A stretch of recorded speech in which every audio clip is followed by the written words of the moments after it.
kids. It's time to get some SML podcast all up in that. Hello, everyone. Thank you for listening to the SML podcast. My name is Joe Kamasesmesia, and today we're going to be talking about all kinds of amazing gaming goodness. I hope everyone has a great time. Roll that theme music.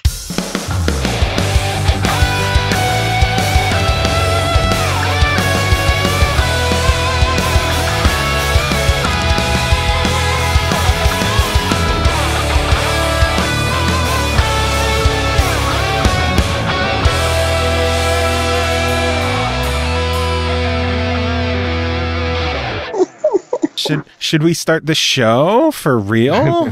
Nah, let's just make fun of. We can just keep talking, making fun of dialects today.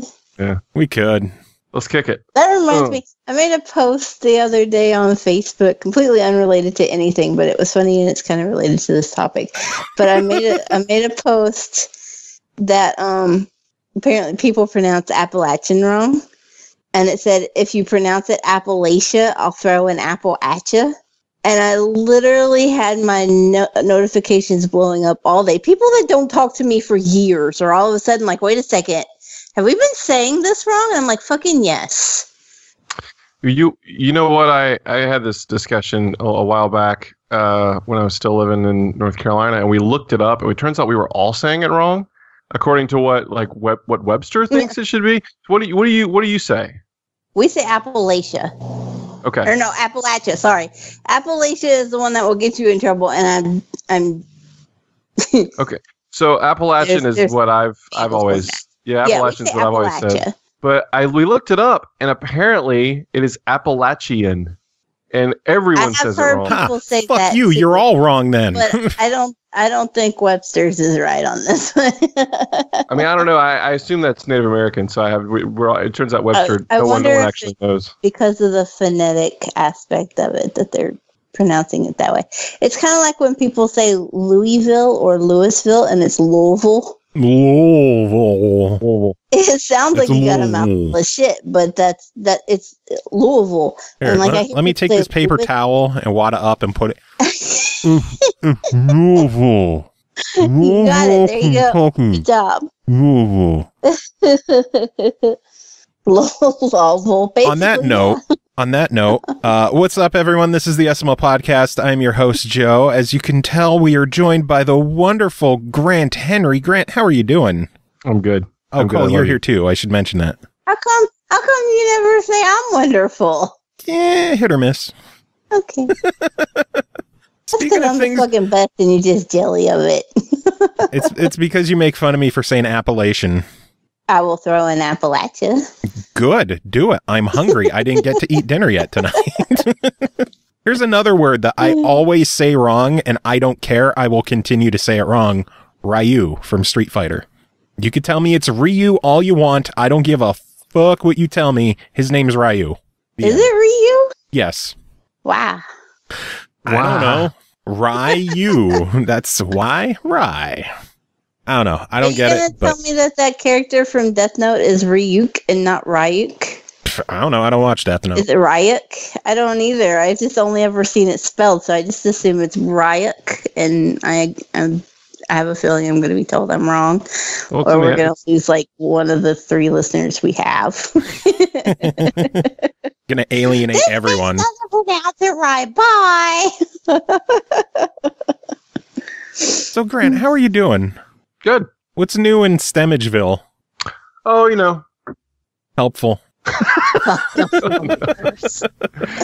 Oh, things are cool, man. I put a record out this week that I'm excited about. Tell us about it. I did the music for the retro levels of Runner 3, which is a Switch/PC game coming out here in a couple weeks. And I'm pumped to be able to put it out because I've been sitting on it for a while. You know what, Joe? When you make music for other people, you can't just turn around and put it out. You can't just finish something and then immediately post it, which is what I'm more used to. Yeah. You have to sit on things for a while. So when you're finally able to put something out there, it's quite the catharsis. It's like, now it's out of my hands. I can't touch it anymore. I can move on to the next thing. You know what I mean? So well, you're allowed to release anything you ever do for me, even though it's all really, really stupid stuff. What now? Oh God, of course. Well, no, I you know what? At this point, I think we're close to an EP of SML material, right? Pretty close to it. You know, because you've done Christmas mixes of songs. You've done our theme song once. You did the Christmas version of said theme song, and then of course the legendary Ball Squad. The Ball Squad. I think we're overdue for another song. Just got to figure out what it's going to be. Just redo Ball Squad, but the lyrics instead of Ball Squad are just Joe Cam, Joe Cam. Joe Cam. All the rest of the lyrics are exactly the same. Or we'll be like Ball Squad, except for Williams. Ball Squad, you know. That's a good segue into some of the news of the week. Obviously, when you're here, we have to talk pinball stuff. It's true. Farsight Studios is going to do a lot of altering with the Pinball Arcade very soon. Grant, do you want to tell us about this news since you're the one who told me about it originally? Sure. It's making bigger waves than I even thought it would. Like it's getting main page reporting from just about everybody, which I think is good because it brings awareness to Pinball Arcade. But what's happened is that Williams or whoever owns like WMS or whatever, that whoever owns the licenses for the Williams Bally table collection that Pinball Arcade publishes, because Pinball Arcade does actual reproductions of machines and has to license everything. That company is pulling their license from Pinball Arcade. So come the end of June, that is the last time for you to buy any Williams tables for Pinball Arcade, which is a pretty big deal because I think that comprises maybe 2/3 of their collection. Perhaps. Yeah, it's a huge number. Now, did they pull the license or are they just not renewing it? They are not renewing it, but they are not renewing it. So they're not like, you know what? I don't know specifics, but I just know that they are not. They are no longer going to be able to have that license after June 30th. Yeah. There's been some talk online about who actually owns those the WMS brand and those licenses because they sort of changed hands. I think there's like there's a company that makes gambling machines that did own it. Maybe that's not that way anymore. Maybe there's someone that's wanting to actually build someone that wants to take advantage of those licenses. Maybe they're dipping their toe into Williams Creations with another developer. I mean, who knows? It could be any number of things. Or it may be that just that they don't feel like it's an important enough license to keep active. You know, they've had those tables. They've been selling those tables for a long time. If the tail's not that big and they're not selling a lot anymore, maybe they don't want to deal with it anymore. I don't know. It really does suck though. I don't know. I did the math. Over 60 tables are going to be leaving Pinball Arcade, leaving only, what was it, like 34, something like that? Yeah, something like that. Which is an insane chunk of content that is gone. Now, the good news is if you already own the tables, nothing changes. You still have access to them. You still get to play them. Farsight said they're still going to maintain them and update them when needed. And all the remaining tables are going to be repackaged in different table bundles or different offerings, whatever they're going to do. But yeah, like as you said, people have until June 30th to decide whether or not they want to grab them. So shit or get off the pot, I guess.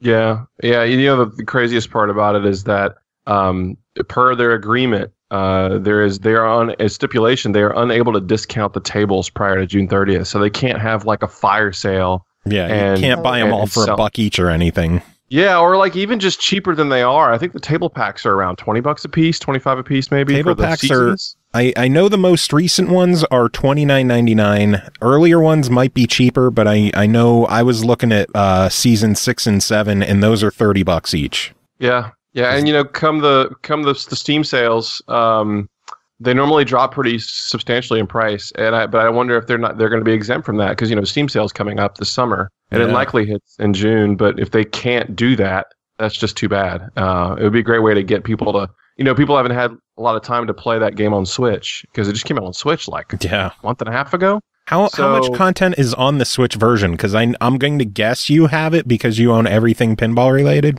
Well, I don't own all the tables on there because I just haven't had the money to drop to. Well, no, I meant that you have the game, and if anything, you know which seasons are there. I believe it is all there. I believe everything is there.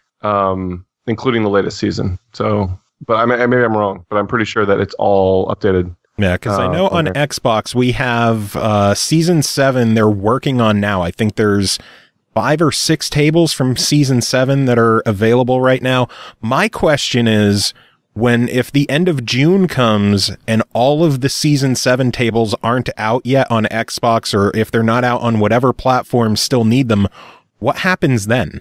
Oh, yeah, I have no idea. I mean, if you bought those tables, you own those tables, right? Like, you've paid for them. It's the equivalent of pre-ordering something, right? You've paid for the full season, and if there's unavailable, I can only assume they will continue to roll those out so everyone has their delivered tables that they've bought ahead of time, right? I mean, that just makes logical sense. I would hope so, but you never know. Licensing is a motherfucker. That is something that we have learned very much so in all the chats with Harmonix we've had over the years. Licensing is as big a bitch as there can be in the video game industry. It is. I just figure, like, if they can't sell the tables anymore, if you have already bought the table and it's just up to whether or not Farsight can get them to you, you know, like, there's no more money exchanging hands at that point. Yeah. So I would hope that people get their tables. It's sad because they've been a little slow getting these out to. They haven't been firm dates of when tables will come to some of the platforms, and that's been sort of a ding against them in the way they roll out their stuff. Well, they're also releasing these tables on how many different platforms? A lot of them. Yeah, but it's still shitty news for pinball fans. Are you going to end up buying everything on the Switch before the end of June? I'm trying to decide. Like, I'm building that little machine, but the way that the Switch is set up, it doesn't allow for analog nudging anyway. So I think, like, I don't know if they will be updating the system to allow for me to play the machines I want to play and the way I want to play anyway on my little thing I'm building. So I may not snag them all because it would probably run me, like, what's that, like 120 or 30 or 40 or $50 to amass them all, and I already own them all on PC. So maybe I'll just enjoy Pinball Arcade on PC, and then I'll keep my and I'll just do the pinball effects stuff on Switch. You should hit up Mike and be like, hey, before they're all gone, do you have any codes laying around? It'd be nice, but as you know, like, Switch codes are harder to come by anyway. Like, it may be a weird situation. Who knows? I mean, and given the situation they're in, he probably isn't in a. I bet he's getting tagged by a whole lot of people for getting. I bet they're getting tagged by just about everybody. I bet Mike's a really busy guy right now. Yeah. Wouldn't you guess? I would imagine that he's got a lot going on right now. Yeah, being the community dude. So yeah. Well, hopefully they see a nice bump in sales that'll carry them for a while. There was no announcements of layoffs or anything, and they're going to keep they're going to pound into the new season, releasing some Stern stuff and some new stuff too. So we'll see what happens. I hope we end up seeing more Sega stuff as well. Me too. Sega's got some great tables. Yeah. Man, speaking of the Switch, though, did you guys hear that the Switch Online news was all revealed this past week? Oh, was it? Yeah, all the Nintendo Switch Online service has been unveiled, along with all the pricing and all this other fun stuff. First off, a year membership is going to be $20, which isn't that bad at all. 3 months is going to be $8, and 1 month is going to be $4. They're also offering a family membership for $34.99, and it says with a family membership, up to 8 Nintendo account holders will be able to use the Nintendo Switch Online service even on different systems. So it sounds like some friends could get together and pool their money. Yeah. That's a cool way to handle it. I mean, thinking about it, if I wanted to play, my brother has a Switch. He doesn't play it a ton, but if we want to play Mario Kart together, I don't think he'll want to pay for a year of this stuff to just play Mario on a kart on occasion. Yeah. But if we're splitting it, it's a pretty dope deal. Yeah. You know? So me, you, your brother, who else? Cole. She doesn't have one. I don't have a Switch. You can still split the price with us, though. Yeah. It would be great. I was actually sitting here thinking, and I was like, okay, well, it seems all well and good, but then I was like, boy, I hope Microsoft doesn't get that idea to charge more for the family package, because as it is right now, we can have 8 accounts on our account on one, sharing gold as a family on different consoles. Yeah, but that's just on one console. That's not across 8 different consoles. Not. We have 2 different consoles. Yeah, one's your home console and the other is the one you log into. And they can, like, Evelyn's account can play on it on live. without any stipulations from it, without me signed in or anything. On the home console? No, on the other console. How? Because she's listed as a family member. Interesting. Yeah. There's on your Microsoft account, you can add family, and we have 4 accounts on ours under family, and they all have access to gold games, well, gold that's cool. Live services. See, as someone who basically just has the one account, I never get to experience all this stuff. Yeah, and we just, like, she has her Xbox in her room, and I have my S in the living room. And then there's the 360 in the other 2 girls' room. And they can all access online play. And we only pay one. Well, we don't even pay. I want a code for your Xbox. Oh, God. So you're not... all right. You win everything, so you're not allowed to talk about it anymore. I haven't paid for Xbox Live in like 4 years. Jesus Christ. But online play is... What was that? I was just saying it's the same premise, but without extra pricing. But yeah, the bad news is that online play is going to be restricted to those who own a membership. So if you're having fun playing Splatoon or Mario Kart or ARMS online right now, when the service launches, you can't do that anymore. They're taking that ability away from you. More bad news is you are still going to need to use that stupid piece of shit smartphone app to have any kind of voice chat. So, Nintendo, you still don't have your shit together. It's been how long that people have said this smartphone app is fucking stupid not to do it, and they're still doing it. Hooray. So they're going to start charging you for what you've already been able to do for free, and you still don't get voice chat. Yeah. Okay. You know, I would have been more Why okay is with this $20 a good deal? Yeah, if it happened, 3 months after the console launch, I didn't understand that. But they've been giving away people have gotten used to this. It's been a year and a half. No, not a year and a half. Year and 3 months, 2 months, something like that. It's been a while that they've had this free trial of the online service because they keep delaying it. I don't know. I think they should just keep online play free because here's where I kind of think that's going to go like tits up for them is because there's a lot of parents who buy Nintendo for their kids because it's a kid-friendly system and they don't have to pay anything extra. You buy the system and that's it. Your kid can play what they want. They don't have to worry about it. And I know damn good and well that there's going to be parents who don't keep up with news on their Nintendo because it's just they think of it as what their kid does. These are probably the parents that still call games tapes. I can't play my game. Yeah. And then, the kid's going to come in one day and little Johnny's going to be like, I can't play my game. And mom and dad are going to shit the bed when they realize they got a couple of money to pay for what he's already been doing. This is some bullshit, Jimmy. We ain't made a fucking money over here. Little Johnny's Switch is going to the pawn shop is what I'm trying to say. On the bright side, there are some perks for people who pay. The first one is finally, and it sucks that this is getting tied to a paid service, but PlayStation Plus does it the same way. People will finally have save data cloud backup. So finally a way to back up your saves. Again, this is tied to the online service, but it's the same way on Plus. So I think both companies need to get their shit together with online cloud backups. Microsoft, it's just, they're there. If you have a game, you have cloud saves. The end. No payment needed, no nothing. And then the other perk of the online service is the Nintendo Entertainment System Nintendo Switch Online service, where subscribers will have access to NES games, a compilation of classic games that will initially include 20, with more added, quote, on a regular basis. So far, the games announced are Balloon Fight, Dr. Mario, Mario Bros. 3, Donkey Kong, Ice Climber, Legend of Zelda, Mario Bros., Soccer, Super Mario Bros., and Tennis. And for the first time ever, those games, as long as they have the functionality, will be online. All of them. So if you want to play NES Soccer online with a friend, good news. Dr. Mario, though, for real. Fuck yeah, man. Dr. Mario with some peeps. I will throw down with you, man.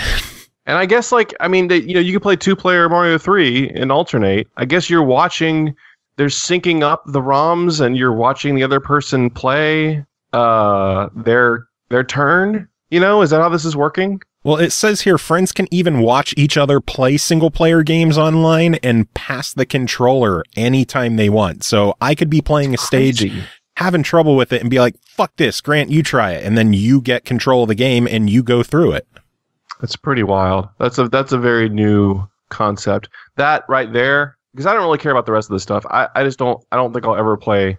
No time soon will I be playing Switch Online, just because there's not that much I'm interested in. And I don't really, cloud backups is fine. I mean, Smash will come out later, and I'll be all one place to Smash. But this stuff's crazy. Like, that's nuts. That's like, I've tried to use, there's an emulator that allows you to play NES games. You can sync on a server, and I tried to play Contra with my brother across the country, and the lag was just bad enough that it wasn't doable. Then again, that's just using some emulator hackery, but I want to see this in action. I'm really curious.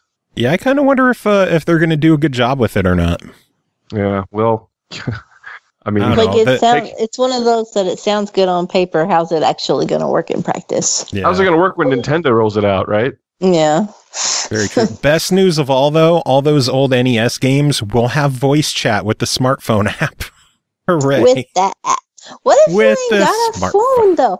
Like, I guess that's one way to keep kids off of it. Who doesn't own phones these days, though? It's not the 90s or the early aughts where, like, people owning cell phones were still a select group of people. Look, I live in Redneck Land, and there's still a select group of people that have phones. Well, that's because you just said you live in Redneck Land, so that's your own fault. Well. Anyway, some other news. Did you guys see this reported massive game leak that happened with Walmart Canada?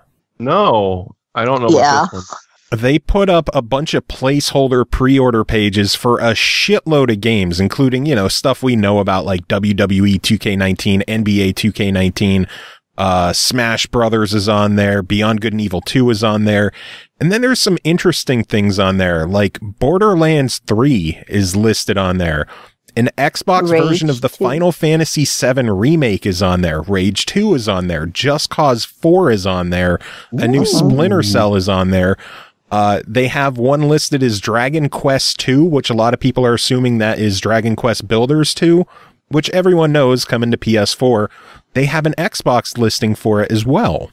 So there's all of these new games that may have possibly just been leaked by fucking Walmart. That's incredible. There was also Forza Horizons 5. Yeah, that's like the one that stands out. It's Forza Horizons 5, which a lot of people think is just a typo because Horizon 4 is most likely coming out this year. What if 5 is so good? Wait, 4 is so good they just skipped it, right? And go right to 5. Go right to 5. Maybe it's like 13 where to someone 4 is an unlucky number, so they're instead of Forza Horizon 4, Forza, they're just going to go to 5 so that people don't get confused. Yes, 5's a Horizons. 5's a Horizon. If they don't do that, they're stupid. I didn't even know any other games. Is that most of the let's see, The Division 2, but we all knew about that. Splinter Cell, Insurgency Sandstorm, Last of Us 2, which people knew about already. Dragon Quest, WWE, Destiny Comet, which people think is just going to be the latest version with the newest DLC, kind of like how they did with the Taken King, how they just re-released the game. Let's see, Lego DC Villains, which, a new Lego game is not going to shock anybody at all. Gears of War 5, which seems kind of like a no-brainer. But yeah, that seems to be about... Oh, a new Assassin's Creed as well, which, again, shocker. That's crazy. The Prey 2 was kind of surprising. I actually really enjoyed Prey. Not Prey 2, Rage 2. Oh, I don't know what I don't know. I actually meant Rage 2. You're drunk. I'm wasted. Wasted. No, the Rage 2, that's like id, right? Like desert, Mad Maxy kind of looty. I really enjoyed it. I don't know if I finished it, but I enjoyed what I played. I'm curious. Yeah, it was a really cool game. So I'm excited to see a potential sequel to it. Well, I guess we'll find out eventually. Just Cause 4, totally in. I love Just Cause 3. I would nut for a Just Cause 4. I was worried that they might not do anything because the first game had so many technical issues on consoles, but it's happening. Hopefully it turns out well. Yeah, good and well at the same time. Gwell or wood, either way. No, the Just Cause 3 was just freaking busted on the Xbox One, but I still played it to completion 100%. It was like, gosh, it had like minute and a half load times. I swear I had probably 8 or 9 hard crashes in that game throughout the course of playing it, but I just loved it so much. I had to play it. I didn't have I have a better graphics card now, but the one I had couldn't run it. No. But yep, I would love that. Some more game release news. This one wasn't listed on Walmart Canada, but Capcom announced this week that Monster Hunter Generations Ultimate, known in Japan as Monster Hunter XX, is finally announced for a US release on the Switch with an August 28th release date. So it looks like the mind-blowing success of Monster Hunter World has convinced Capcom to stop being bitchy with Monster Hunter games. Good. Yeah. So Switch owners, good news for them. Go ahead. Oh, I'm sorry. That's a pretty high fidelity game. I'll be interested to see what they have to do to it to kind of gut it down on the visuals to get it on Switch. It's pretty shiny game. This isn't Monster Hunter World that they're porting over. This is Monster Hunter XX, known in America as Generations Ultimate. The first Generations, I believe, was a 3DS game. So this is a completely separate standalone game from World. Got it. Yeah. You obviously know what I'm talking about. Carry on. Indeed. Some early release news. The Crash Insane Trilogy is not going to be coming out in July like people thought. It is instead launching June 29th on Xbox, Switch, and PC. So hooray for early releases. Yay. That's kind of nice given how often the games get delayed. Very true. It's nice to see something come out a little earlier. But given it's been a year since it first came out on PlayStation, I would hope it didn't need a lot of porting time. You would be surprised. True. One game was added to the Xbox backward compatibility lineup this week, and it's a biggie with goddamn Burnout Revenge. I was fucking thrilled when I saw that. Wait a minute. What? I thought Revenge. Yeah. Oh, that's awesome. Mm-hmm. That's straight awesome. Yeah, boy. Even better, the game digital on Xbox is only $10 brand new. Oh, wow. $10. Dude, that's amazing. I bought that shit immediately. That's a feature game with gold. I don't care. Worth the $10. If everyone gets it free because I bought it, awesome. Good. There is some pretty bad news for Xbox fans, though. If you are a Game Pass subscriber at the end of May, you are going to lose a lot of games. There are 21 games leaving the service at the end of May. That's a lot. A lot. I think the most we've ever lost is 3 or 4 a month. There was a month where there were 8 or 9 that went, but 21. Good God. This is which service? The Game Pass. It's like the monthly subscription where you pay $10 a month, and they're supposed to be adding to that. Well, they are. They add 8 each month, but they said games are going to rotate in and out because it's like Netflix. Games are going to go away. But I just didn't expect 21 to leave at the same time. On the bright side, most of them are Xbox 360 games, and people kind of bitched about that to begin with. So the list of games are Age of Booty, Bionic Commando Rearm 2, BioShock 1, 2, and Infinite, Blood Bowl 2, Borderlands, Bound by Flame, De Blob 2, Dead Rising 2 Case 0, Defense Grid 2, Dig Dug, I know that's going to kill a lot of people, Final Fight Double Impact, the Sega Vintage Collection for Golden Axe, the Sega Vintage Collection for Alex the Kid and Company, Neo Geo Battle Coliseum, Operation Flashpoint Dragon Rising, Pac-Man Championship Edition DX Plus, Sacred 3, Soul Calibur, and XCOM Enemy Within. So that's have we heard what's being added next month yet? We haven't, right? Nothing yet. Too early in the month for that. So I feel like there's got to be some pretty lofty additions to make up for that big of a loss of games. There's got to be something big in June. I mean, we know State of Decay 2 is coming. That's this month though. But, yeah, but I mean, that's still a lot to just drop out the window immediately, all in 1 month. Like, for so many to go away at once, it worries me, because there's games that I passed up buying because they're in Game Pass, like Sea of Thieves, like Laser League, like the Robocraft Infinity game, like State of Decay 2 is going to be. So I wonder, are those eventually going to leave as well? Because they still haven't been very clear. Well, they did announce that first-party ones are going to stay permanently. They said that they're going to be adding them permanently. Did they confirm they will never leave? Yes, Mike Ibarra on Twitter said that they would never leave Game Pass. Then why did Jetpack leave? I don't know, but they said that's a rare game. First parties that get added stay for good. So Sea of Thieves, State of Decay, Crackdown, assuming the new Forza that will inevitably hit this year. I don't know. I just worry because like the Maw left. Jetpack left. We've seen first party games, maybe not, but they possibly second party. But still, why would they leave though? If they have the rights to them, why would they leave? That's what worries me. I don't have that answer. Well, damn it, why don't you? Mikey Bar, because I can only ask so many questions and get them answered on Twitters. All right. Clearly, we need Mikey Barra to come on the show, which will never, ever, ever, ever happen. But he did put on Twitter at the time, as soon as the announcement of, okay, we're adding first-party games to Game Pass became a thing, immediately the bandwagon came, but they're not going to stay there. It'll just be for like 2 weeks or whatever.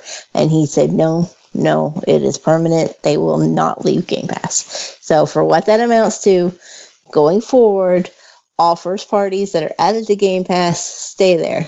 I can't say anything about I was under the impression he was talking about that they will continue adding all of their first party games, not necessarily that they would stay there forever. Because he was even saying it in his in his Mixer stream and stuff. So, all right, cool. Like people were jumping in and laying into, they're just going to get removed. No, they stay. Well, that's good to hear, at least. Those are good. Like I said, State of Decay and Sea of Thieves and Crackdown and obviously any future first party that haven't been officially announced yet. Those will get Will-O-the-Wisp when it comes out will be in Game Pass and so on. They'll be there until they change their mind. Until Game Pass is no longer a thing. Hey, let's remember, Kinect will always be required with the Xbox One, so they could change their mind whenever they fucking feel like it. And they can, but hopefully they for won't. Where we're at right now, this is the. If only Forza was a part of it, I would do it. But it will be. It will be. I don't think it will be. 40. Horizon 4, as long as they stick true to their word that all first party games are going to be in there. Yes, going forward. I meant the old ones, but yeah, you're totally right. The new one will be on there. Yeah. Do you not have the other Forza games? I never bought Horizon 3 because I was watching eBay listings. I've been trying to get the best deal possible. I don't actually own the Xbox in my living room, which I didn't want to buy it, and then I just end up turning around and selling it. Well, you have a computer, right? Yeah, but I don't have Windows 10. Oh, well, get Windows 10. I don't know. That would destroy everything audio related at the moment, and I don't have it. It's going to have to happen, but at the moment, it's not an option. Yeah.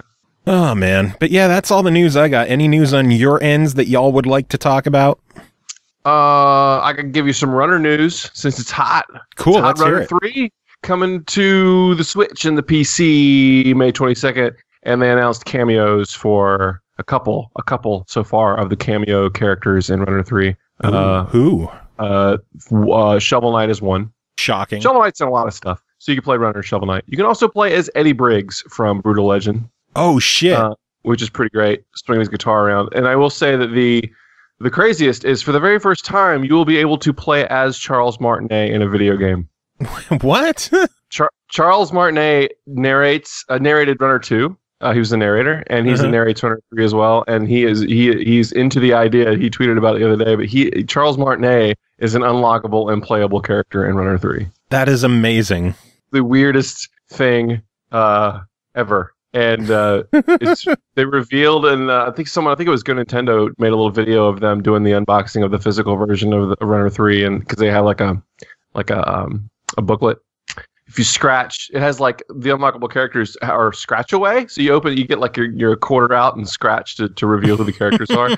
And there's clearly a Mario silhouette. It is very much Mario running, and it says "It's a Me" under the name. And then you scratch it, and they basically like forced Charles Martinet's character from the game inside this silhouette of Mario. It's quite funny. So anyway, they announced that this week. So I decided to share too. I might have to grab the physical version just so I could see that. Yeah, they got some. Nicholas puts some sweet swag in their physical releases. Sometimes they have a little Commander Video keychain that lights up and a little. Oh, that's sample cool. Yeah. If you're gonna do a physical version and you have to charge a little more because of it, you might as well throw some extra goodies in there. Yeah, because they do what, like 40 for all of their physical versions, which I know turns a lot of people off. But yeah, a lot of them. I don't know if they're all 40, but a lot of them are. At least the ones I've come across have been. So hey, if that's what it takes to finally get a goddamn instruction book in a game again, that's the price you pay. Kind of like the equivalent. It's like the vinyl equivalent these days. It seems like people are limited run doing all these old games in physical form, and it's like if you want something to celebrate on your shelf, you can get it sometimes. Just costs a couple extra bucks. Definitely costs a couple extra bucks. Cool. Well, I'm looking forward to Runner. Cole, do you have any news? I don't think I do. I could have swore I had something and wrote it down, but I can't find it, so I guess I didn't. Well, you're fucking wrong. Yeah. Worst co-host ever. Well, should we dive into the reviews then? Because we have a handful to get through tonight. Whee! Cool. First game to talk about is called Conan Exiles, developed and published by Funcom, released May 8th, full release out of early access on Xbox One, PC, PS4 for $49.99. Conan Exiles is an open-world survival game set in the brutal lands of Conan the Barbarian. Survive in a savage world, build your kingdom, and dominate your enemies in brutal combat and epic warfare. And if you're in Europe, you get dongs. Cole, tell us about our dongless American version of Conan. It doesn't have a penis slider, and it's sad.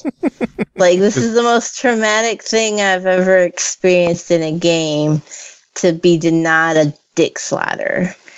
Also, if you're playing as a female, the American version, the humor to it too is that you can choose between partial nudity and no nudity.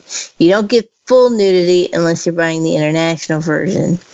But in the American version, we get to choose between all or nothing. But we get breasts. If you're playing as a female character, you can be topless, and you do get the endowment slider to decide how big your tits are going to be.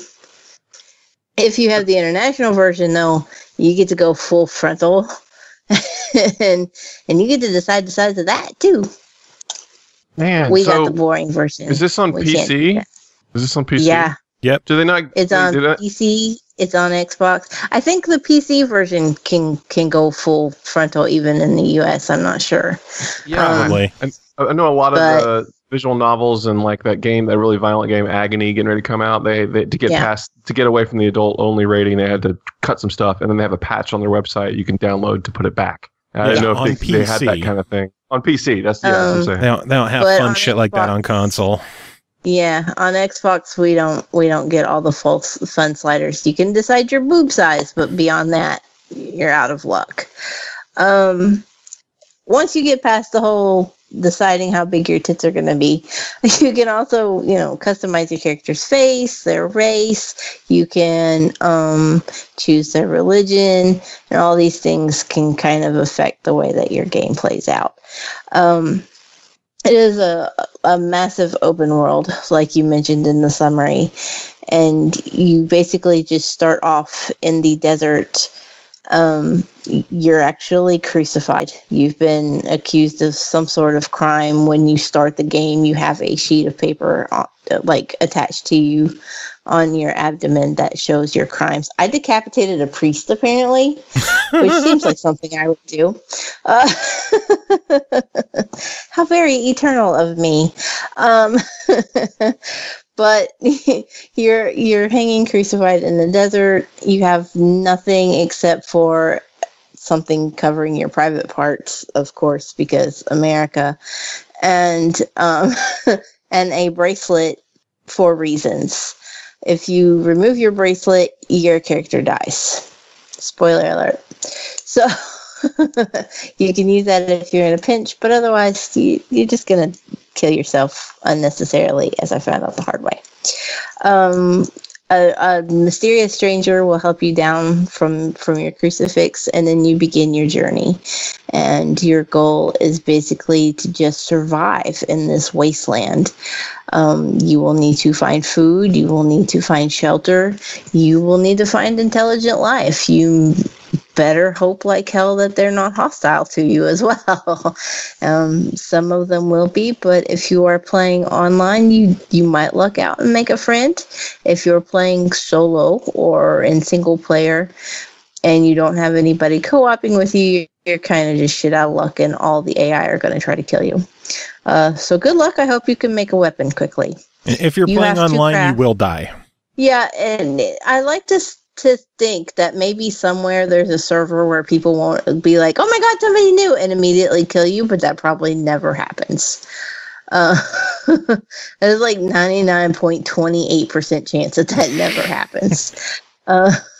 That's a very exact percentage too.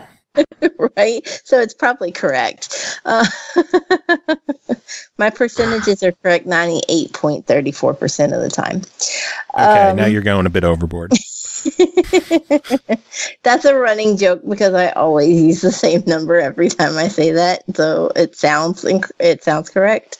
But yeah, I'd like to pretend that there is just gonna be nice servers, unless you set up a server and run it with your friends, though you're probably not gonna run into that.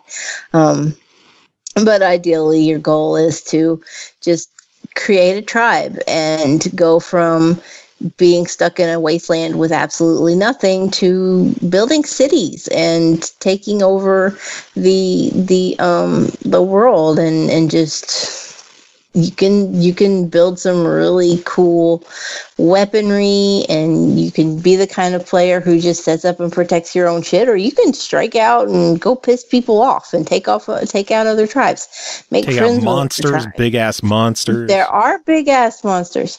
There are even giants, and just the more you explore, there's just so much there. You just have to go find it. And you have to be able to survive it once you do find it, which you will probably not. But this is your classic, survival type game. It gets a lot of comparison to Ark, and rightfully so. I do think in comparison to Ark, though, that it has a lower learning curve. It's a lot easier to pick up and get started with, whereas when you drop into Ark, there could immediately be a brontosaurus ready to squash you. Whereas, you have a few minutes to kind of wander around and get your shit together before you start running into things that will fuck you up in Conan. And there are things that will get you. There are some really weird creatures in this world, and I don't want to spoil any of them, but they're pretty wild. And then you're just sitting here going, I don't understand what person thought this up, but okay, it's a thing. But the giants and stuff are predictable, but some of the others you're just like, that's a thing that I just saw and it just killed me. There are humans, there are the creatures, and even if you're playing solo, there are still humanoids in the world that can attack you. You may be out casually exploring and come across a tribe of cannibals, and if you're not prepared for them, your lunch.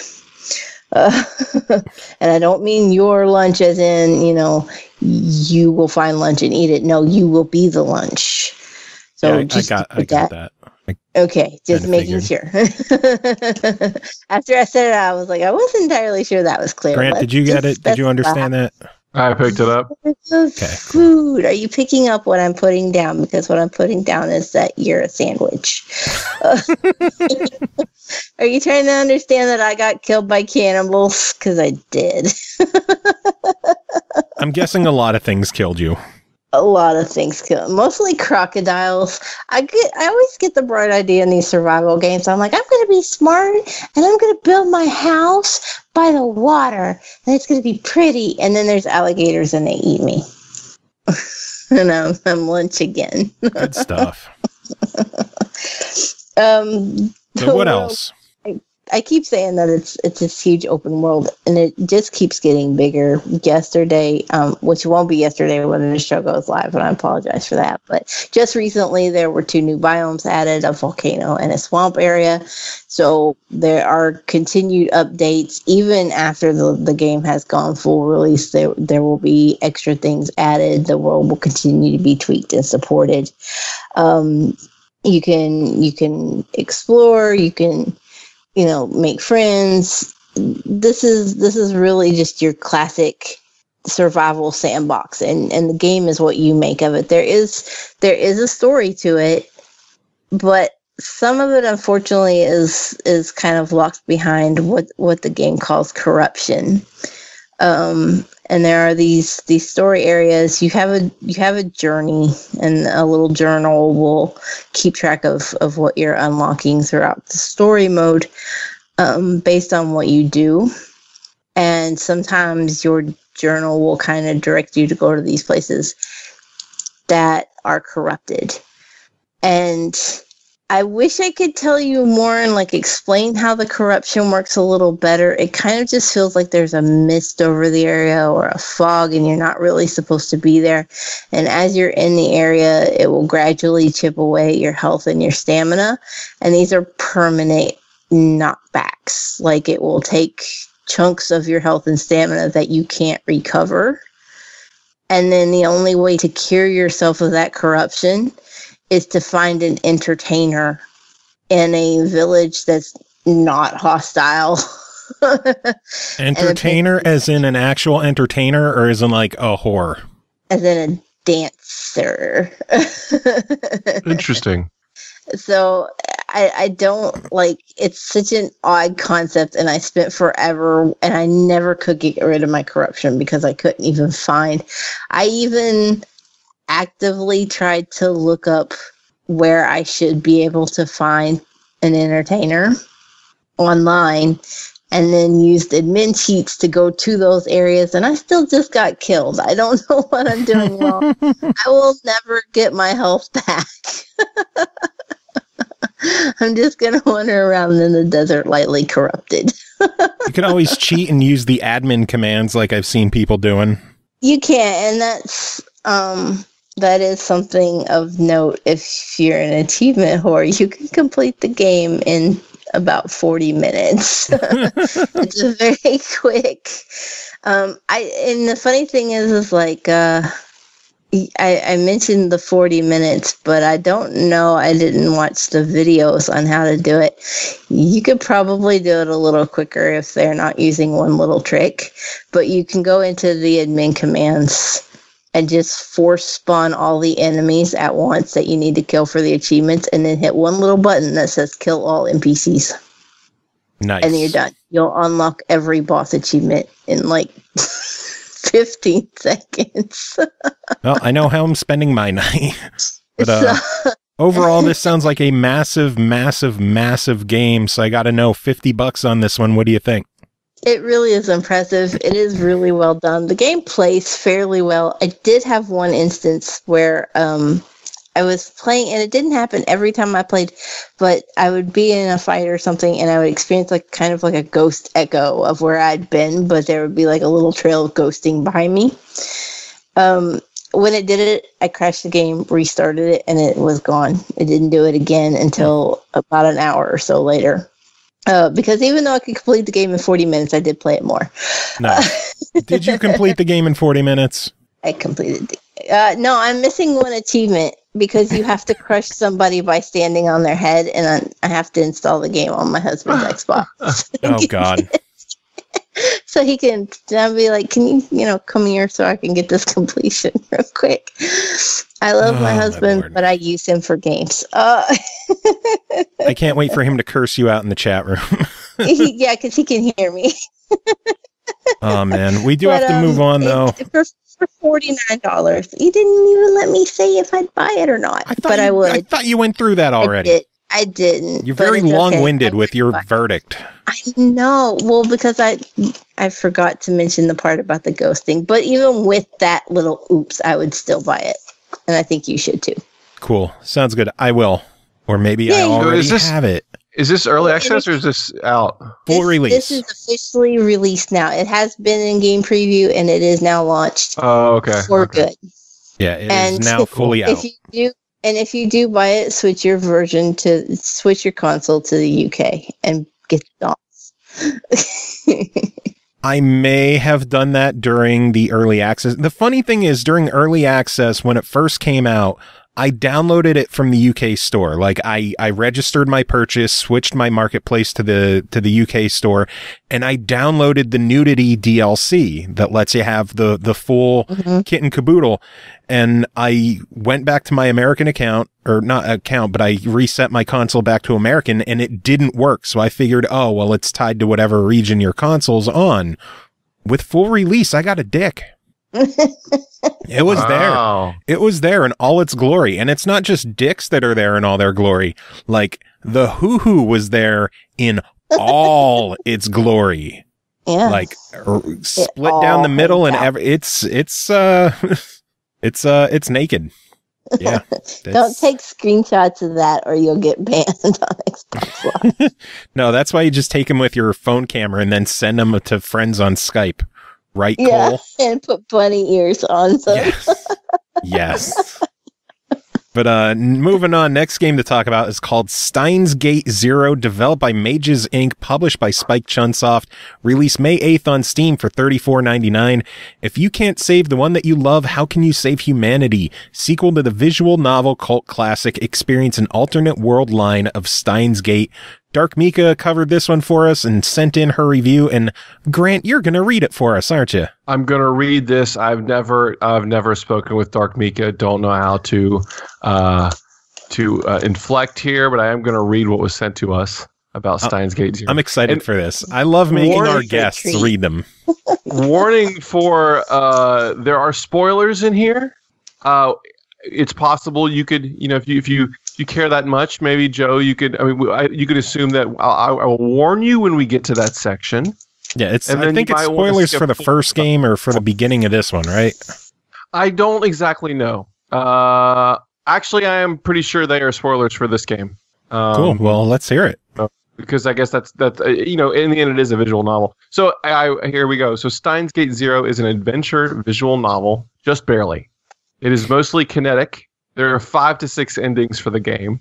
The endings are all based almost completely on when you are willing or not to talk to an AI. There are a few other things, but 90% of the time that's about it. You play as Rintaro Okabe.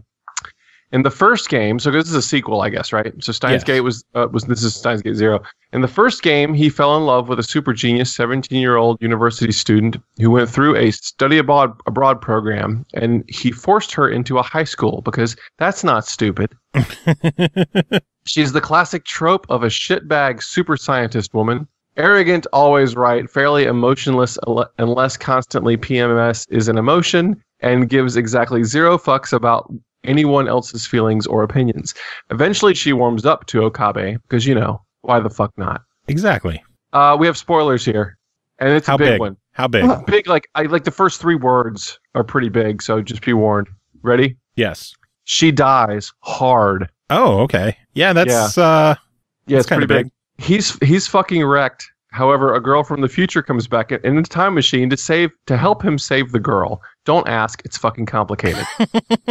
Now, if you've ever seen or read The Time Machine, then you'll know about how well this goes. There are multiple endings to that game, and it's a bit more cheery than this one. But the true end well. I don't know.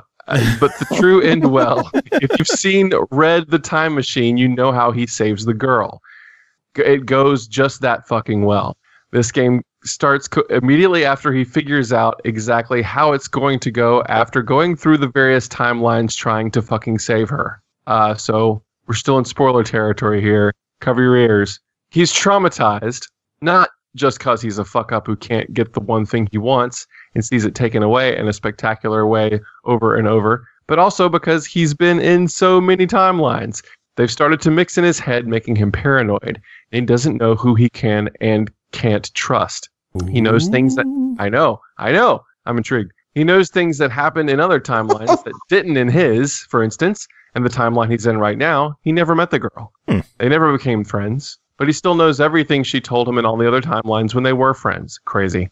So interacting with people who are involved with her is complicated because he spent so much time with her. The game is the definition of depression. He's broken. Everything he loves is gone, and he knows he can't get it back. But he has to find a way to save her to prevent a war in the future.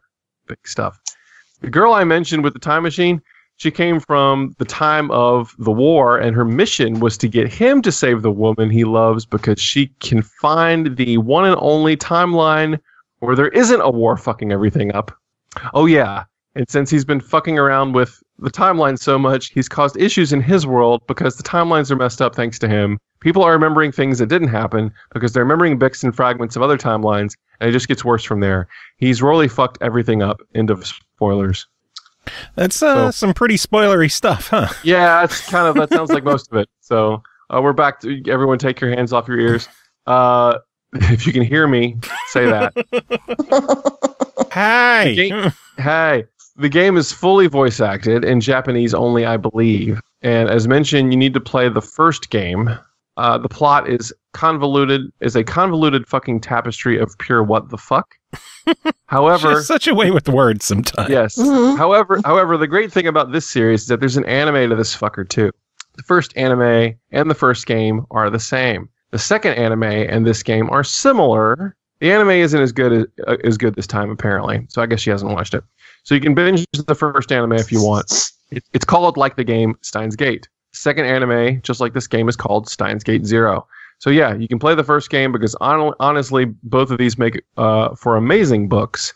They're based in theoretical science that is honestly fucking fascinating. It uses real life science, theoretical science, and a good dash of sci-fi bullshit to create this amazing thing. Also, it's all internally logical, i.e. the rules and laws governing this shit are always the same. No friendship is magical, so everything is super powered right now. Bullshit. That's hyphenated. So, for $35, if this was a book, it'd be pretty fucking big. This is a sizable, like, Stephen King-sized motherfucker. First playthrough is going to take probably about 12 to 14 hours. You have 5 or 6 endings to find, so probably 18 to 20 hours if you skip all the stuff you've already read. I think that's a pretty good price. A brand new hardback costs about the same, honestly, so yeah, it's worth it. It's something you can think about after you've played even, and the mechanics in this game can be used as amazing thought experiments. Interesting. Sounds really cool. Sounds like a cell. I guess, it sounds sciencey and complicated, and it's a visual novel. So, you're either into those or not, probably. So sounds exactly like you. Sciencey, complicated, and a visual novel. There you go. There you go. That's me. 100%. Good stuff. Well, Grant, were you going to stick around or did you need to get going? I know I don't want to eat up all of your night. Yeah, I kind of do need to get moving, but I wanted to come and say hello. It's been a while. Oh, hello. Yeah. But y'all be good. Y'all be good. Cole be good. We will. Keep the family in check. I don't know how to be good. Okay, don't please be bad. Don't be good. Don't be good for me. Don't be cruel. Yeah, definitely don't be cruel. Grant, it is always good having you on chatting with us. I'm probably going to play more of your music on the show because I always play your music on the show. You're the man. So do you have any requests? Oh man, I don't even know. Play the I just put that new EP out. Play the Tectonic Symphonic from that thing. That's a short banger. Tectonic Symphonic. What track number? I know I played 3 of them on the last episode. I think if you played that one, you don't have to. I think it's 4. It's okay, I don't think I played that one, so I'll play that one. Cool, brother. Cool. Have yourself a wonderful night, Grant. You too. Take care. Hugs and kisses, baby. Dude, bye. All right, next game to talk about is called Subaeria, developed and published by iLLOGIKA, released May 9th on Xbox One for, I don't have the price written down, son of a bitch. Do you know how much it is? Good job. I think it's $14.99, but I don't want to be quoted on that. Well, I quoted you. So, players follow Styx, a young girl who's out for revenge after her family's murdered by the overlord of Subaeria. She must fight her way through droves of murderous robots by pitting them against one another. As she progresses towards her goal of revenge, she'll explore the underwater city of Subaeria to uncover the mysteries that lie below the depths. Cole, tell us about this one while I look up the price. Joe, I love this game. Sometimes that's the only way you can start this. Well, tell me why you love this game. Well, tell me what the game is first. I have to tell you what it is. I don't ever know the proper terms for genres. Well, what do you do in the game? Subaeria is an What do you do in this $14.99 game? Look at that. Look how good I was with that guess. I've got my shit together tonight. That's skill, motherfucker. Subaeria is an action puzzler with roguelike elements. It's a really interesting blend of the two genres. I don't even know that maybe action puzzler is a genre on its own. It might be action and then puzzler and then roguelike. Either way, it's all just kind of thrown into a blender. We have a futuristic world that has been flooded, and the world of Subaeria has come under the control of a totalitarian named President Dorf. President Dorf is a jerk. And he has a zero tolerance policy on any kind of crime whatsoever. So, should you be found guilty of literally anything, then the cleaners are sent after you, but not just you and your family. Our heroine is a teenage girl named Styx, who happens to take great joy in X-Pods. And X-Pods are a virtual reality device that is used by pretty much everybody in Subaeria. It's used as a means of distraction to ignore the fact that the place is a total shithole. Nice. And so Styx, of course, like everybody else, is addicted to her X-Pod. But because she is part of the factory workers, her family is lower income and therefore not able to spend money on apps like she would like, so she hacks them. And we begin the game with Styx discovering that she has been found guilty of criminal activity for hacking X-Pods, and that her and her family have been sentenced to be cleansed. So Styx runs home, only to find that the cleaners have already taken out her family. I'm not going to say spoiler alert, because that's literally the first 3 minutes of the game. After losing her family, Styx needs to motorcycles. I'm leaving them in again. Because I'm too lazy to edit. Vroom, vroom, vroom, vroom, vroom. Are they gone yet? Yeah. Okay. So Styx not only needs to preserve her own life from the cleaners and go on the run, but she decides that she is going to get revenge on President Dorf for killing her family. So players take over as Styx, and they have her handy dandy drone, which is there's the controls set it up so that your right analog stick controls the drone and your left analog stick controls Styx. So that's how you get your movement around. Your face buttons are for jumping and rolling with Styx. And then otherwise everything else controls your drone. You will find apps in the world that you can equip to your drone, and they let you manipulate the cleaners that you will run into and have to deal with. So when you find an app to install it to your drone, if you want to put it on your left trigger, you just hold LT and that will install it to your left trigger, or you hold RT to install it to your right trigger. And then once you want to use the app, again, it's just the corresponding trigger to use it. The game takes its roguelike elements and kind of serves it up in that each level is broken down into rooms. And so you will go into the room and you are presented with a puzzle. You'll have to destroy the cleaners in that room to move on to the next one. And each level, every time you play it, the level is randomized.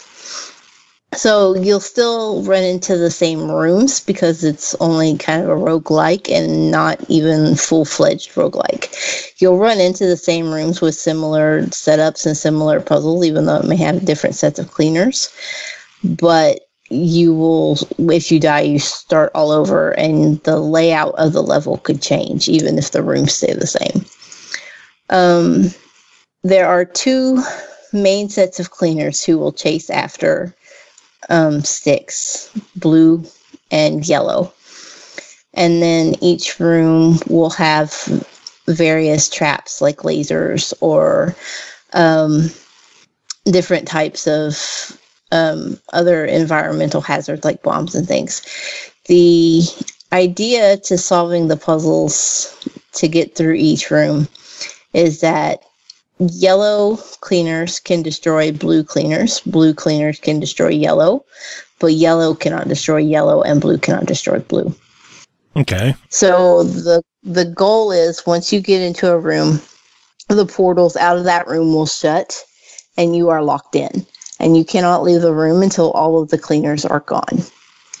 So if say you go into a room and there are yellow laser beams along one wall and blue on the other, you will need to either use your apps so that you can take control of the cleaners or manipulate them in some other way and force them into either each other or those lasers.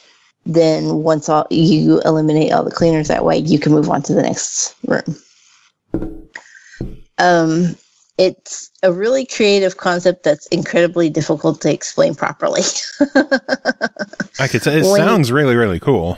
Yeah, it's really unique. I don't think I've ever played a game that literally every room was a puzzle and every one of them could be solved a different way every time you played. Because I keep mentioning the apps, but there are 50 different apps that you will unlock as you play this game. And every one of them changes how you solve a puzzle.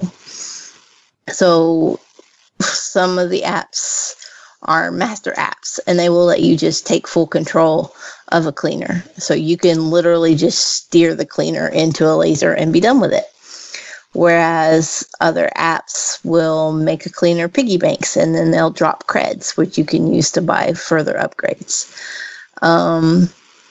Some of the apps will make a cleaner go dizzy, and then they will just lose control and spin around the room. And if they hit a laser, well, lucky you. Or if they hit another cleaner of the opposite color, lucky you. That's one less you've got to deal with. There are, in some rooms too, there are cleaners that are neutral. They are neither blue nor yellow. They will kill both blue and yellow cleaners, but they will also kill you. So you'll get your shit wrecked no matter what. You really do have to be careful. It's funny because it seems ominous when you start the game the first time, and you will die a lot in the beginning before you get anywhere. But every time you play, you're progressing towards unlocking more apps that make the game easier. And eventually the apps, not only do you unlock more of them that change things up, but you also level up the apps that you have as you use them. So when they level up, they get buffs like the cooldown to use it again doesn't take as long. Or you'll get more uses out of the app the next time you install it. Because each app is limited in how many times you can activate it. Some may only let you activate them twice. Some of them that are higher level may let you activate them as many as 14, 15, or 16 times. It's all about using the apps and leveling them up to make the most out of them. Nice.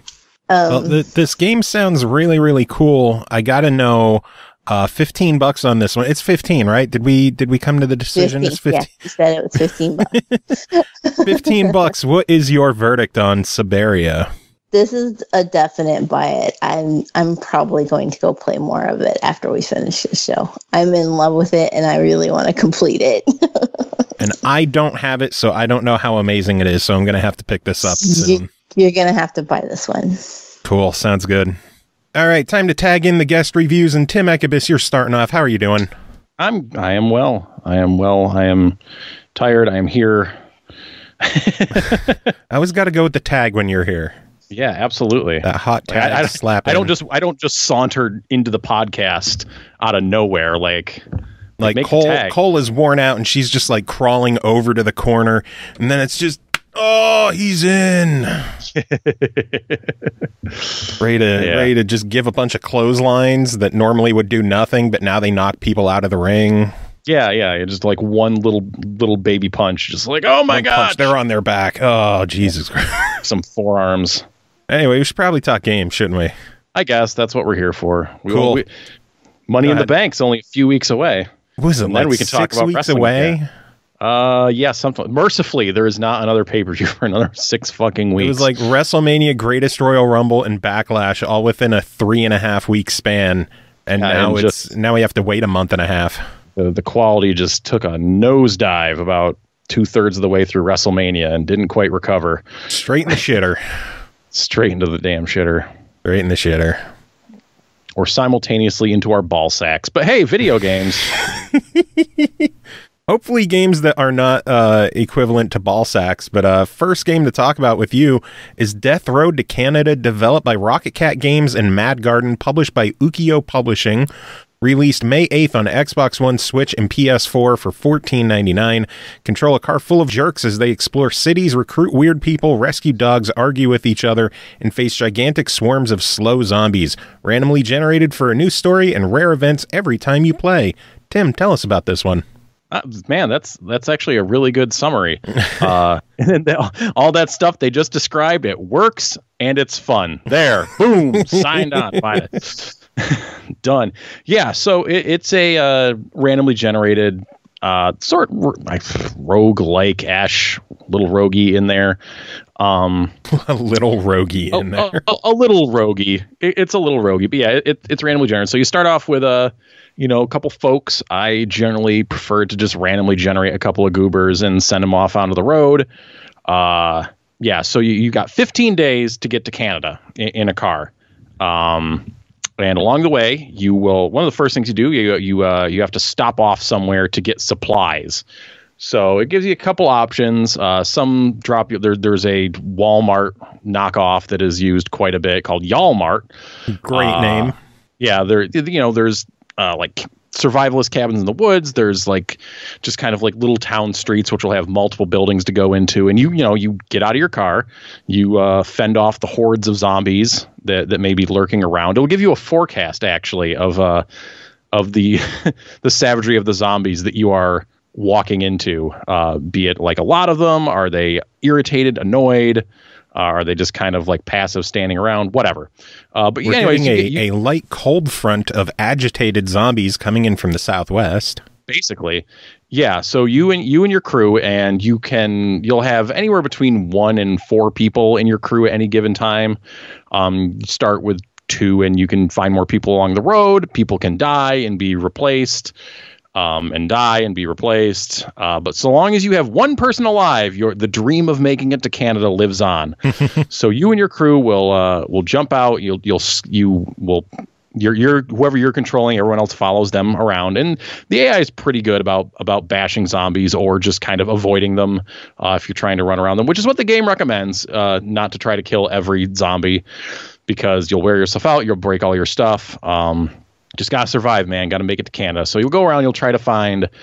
You got food you gotta worry about. That's a big one. Gas for the car, ammunition. There's another one. Medical supplies.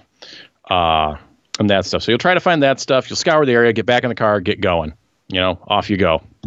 Or if you really don't, lot like Oregon Trail so far. It's a zombie adventure. It's like Oregon Trail. It reminds me a lot of Oregon Trail because you'll drive along and then you'll have like random events along the road. Like the car will break down.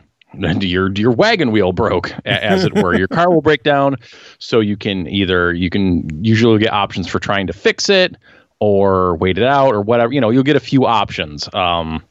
So maybe you can fix so each character has different skills and perks, which can affect how they interact with other members of your party, other NPCs in the world, whether they're good with guns, whether they're good with like melee, if they're good at fixing cars. So if you have someone in your party who's good at fixing cars, maybe they'll be able to fix up that broken car and off you go.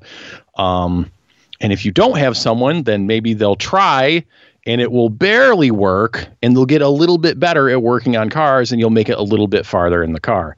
Oh, that's cool. So there's like an experience progression mode to it as well. Yeah. Oh, absolutely. I mean, within the game itself, because once those characters die, they're gone. But they can, like after you beat like some larger events or some things, you'll have the option, like characters, their skills will go up, their morale will go up. Morale is important. You'll come across points where you can train characters in specific skills to try to better suit them for making it through the journey. You can run out of gas, at which point your crew will just be like running down the road. This is one of the things that annoys me. It seems like if you run out of gas, you are like about to get fucked in that game. Because like every single time my car ran out of gas, all kinds of bad shit started happening. Either like somebody would have a fucking hole in their backpack and they'd drop shit all over the road, or we'd run into bandits, or just like bad things would happen every time we got in that situation. Though eventually it's like, oh, you see a place where there might be some cars and you can go and possibly find another car. But the game is pretty simple, straightforward. It's more about like how you make these decisions. Like when you're hopping around in towns and whatnot, you just have like a simple melee button or attack button. Like your little sprite characters just kind of like hop walk around. It's not like lavishly animated, but it works. It works. The game has like a good sense of humor. There's like all kinds of there's some good funny writing. I ran into a knockoff Cloud Strife already.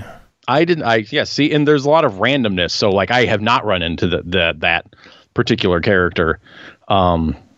I did my big ridiculous adventure was so you find dogs, as you mentioned. Sometimes you can find and recruit dogs, and dogs are great. So I ended up in a situation where my only surviving party member was a dog, and no humans at all. No humans, just a dog.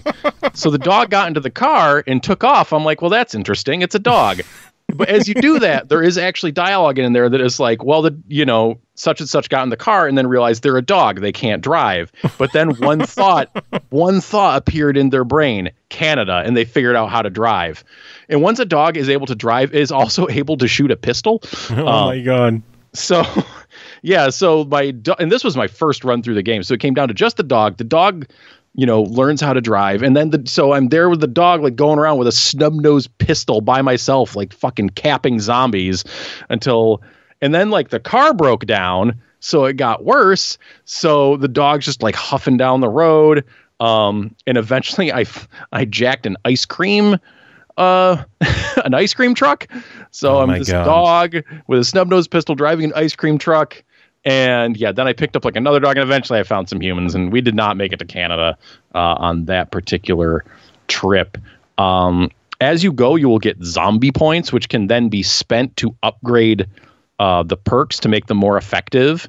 So when you get characters, like they will just be inherently more powerful depending on what skills they have. Mm-hmm. Or, the characters you create. This has I won't call it a lavish character creation system, but you can make some characters. And let me tell you, it is a lot of fun to make a bunch of people and throw them into this game. They actually have a few different game modes. There's like your basic Death Road to Canada, which is, 15 days to get to Canada. There's one that's like more days, one that's less days, one that deliberately throws special characters at you. And then there's one where it leans on populating the game with your created characters. And that was well worth the work of creating like a dozen or so people when you get things like Joe Cam here ripping salmon out of a river. And yeah, that what just, other things did our friends do? We ran into some bandits, and this was like just after I got you, and like one of the options for your character was to say "Kool it." And like the way it was described, it wasn't you yelling "Kool it." It was like Joe Cam quietly looks them in the eye and whispers "Kool it," and they backed off. I was like, okay, like that's funny. Yeah, so that's a lot of fun. Let's see. It has co-op. You can play this 2-player on the Switch. Yeah. So I imagine you could just break off the Joy-Cons and share a screen. So that's a nice little thing there. This game sounds like it is nothing but ridiculousness wrapped inside the Oregon Trail. Instead, you're going to Canada. Yeah, it's really fun, and it does have good music, I should say. It has like some soundtrack is so good. Yeah, really good soundtrack on this game. But yeah, it's fun. It's like a good value. I did make it to Canada on one of my runs, and that was it took me a few to get in there to make it there. But then after that, that was when I went back and created some characters to do that run. I tried the special characters run. And as you make it to Canada on those different modes, it unlocks even more modes. So there's like a lot of good replay value for playing this game. It's really fun. Nice. So the $15 asking price, your verdict? Yeah, that's a buy right there, friends. This is a good game. Tons of fun. Awesome. Good value. All right, cool. Next game to talk about is called Garage Bad Trip, developed by Zombie Dynamics, published by tinyBuild. It released May 10th on the Switch for $14.99. Garage is a bloody shooter in the style of an 80s B-movie. Playing as drug dealer named Butch, you stand alone against hordes of the living dead. Explore every dark corner of an underground parking garage and discover a passageway to a supernatural world that has never seen... Ugh. The fuck I got in my throat there? That has never seen the light of day. Yeah, now I could talk again. Tim, tell us about this one. Yeah. It's an interesting description there. Yeah, so this game, when I looked at the trailers, I was like, oh, it's kind of like an overhead shooter deal. This is like more feels like they're going for an overhead survival horror Resident Evil-ish type of deal. Because it's not like super fast paced, like tons of zombies coming at you at any given time. Like usually it's only a couple, but boy, do they come at you really fast. So they're not the slow moving zombies from Death Road to Canada. No, they are not the slow moving zombies. And it's annoying because it wants to, like I said, survival horror, there's like, ammunition is pretty limited. That's what it struck more to me. Less of a shooter, more of like that old Resident Evil style, except overhead. Like it has the whole thing where you pass a body on the ground, you come back and that body is missing and there's bloody footsteps and you follow the bloody footsteps. And then like there's a little on-screen cutscene of like a zombie turning around, just like the beginning of Resident Evil, which homage, that's fine. But yeah, it starts out pretty slow, which is partially because like the action doesn't really pick up very fast, and partially because the game loading between the short early levels is very long. The loads are a little gnarly for an independent, downloadable game, I thought, but that, whatever. It's just like, you'll be stalking around and checking out rooms, and it's really big on, you open a door and there's like a little bit of a field of view thing going on. Like you can't see to the other side of a door. Like it will block your line of sight, with having zombies pop out at you from just around a corner and then you back up, but there's also a zombie behind you. It plays this trick a lot, and it leads into a situation where instead of kind of dynamically reacting, like it just turns into kind of like trial and error. Like you go into this room and then it's like, oh, here's where the zombies pop out from. And they like maul your ass real quick because they're on top of you barely before you can react. and it's not easy to shoot. And the combat in this game is a little stiff. We'll get to that. So then you just die and then you just go back. You have a couple melee. You start out with like a punch and a kick. Eventually you pick up weapons. So you have an axe and then you start picking up some guns. So like I said, ammunition is kind of limited. It's like usually I either had none or I was completely maxed out. It was like nowhere in between. It was weird. And eventually there's human enemies too. And boy, they're way better at aiming their guns and shooting than you are.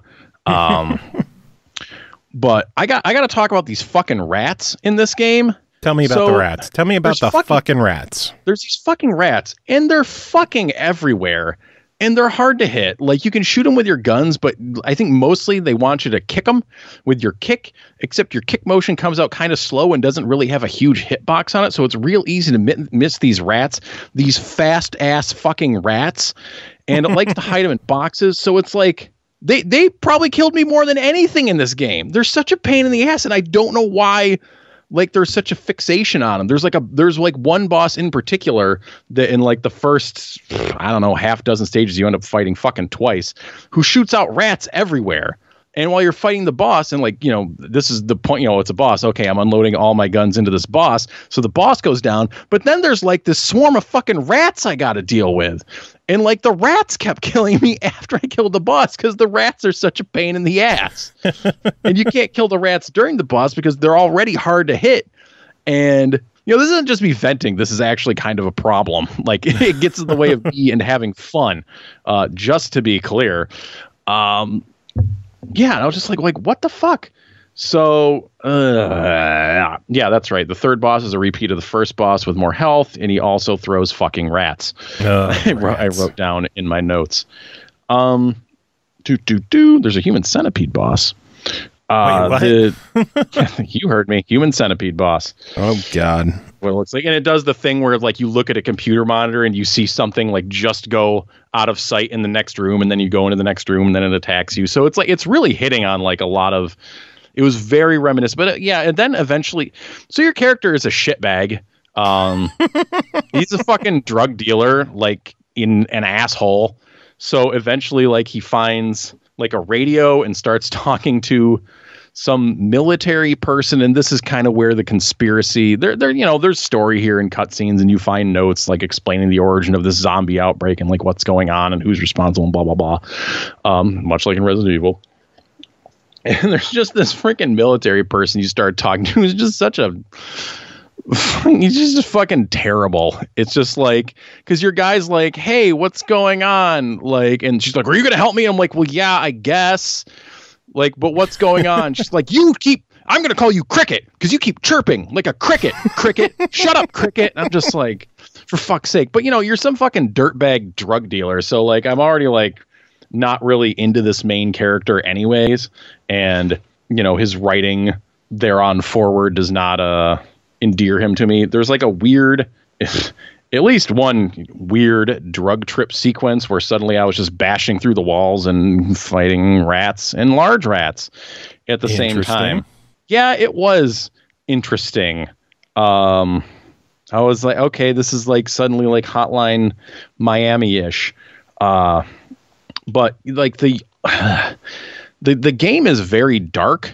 Like overall, and I had a lot of trouble noticing things sometimes, like doors I needed to go through, or sometimes hazards in the environment.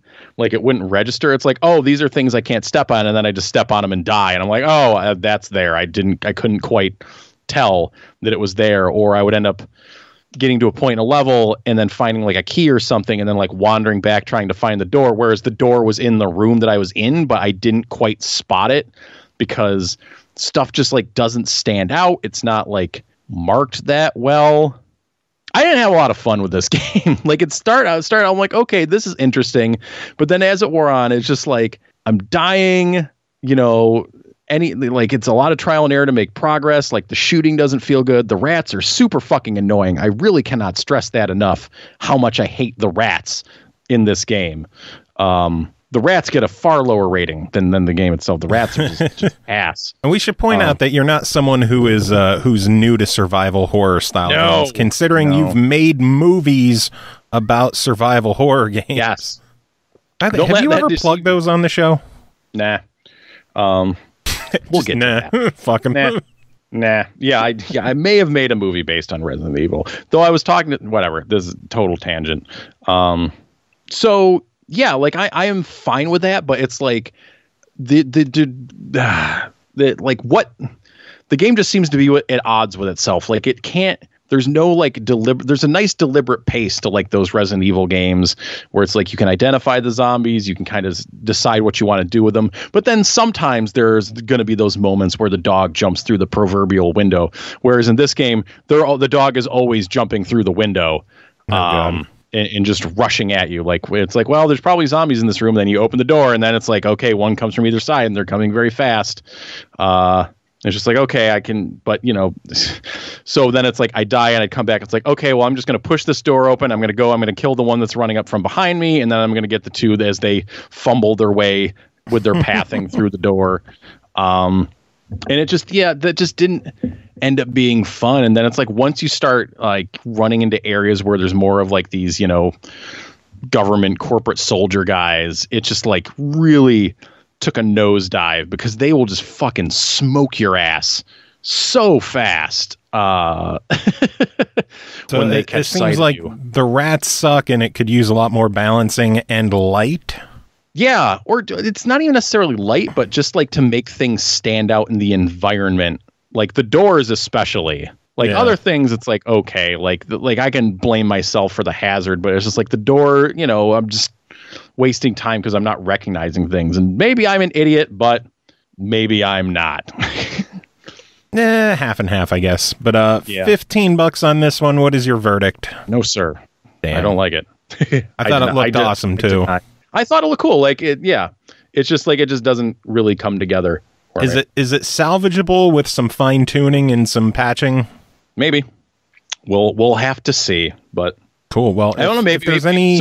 I would say horror people, like, you know, some horror people are crazy. You know, they you might want to give it a look on sale if like you're a horror dude. Just check it out. But I just didn't think it was fun enough or doing like interesting enough stuff to overlook where it was falling short.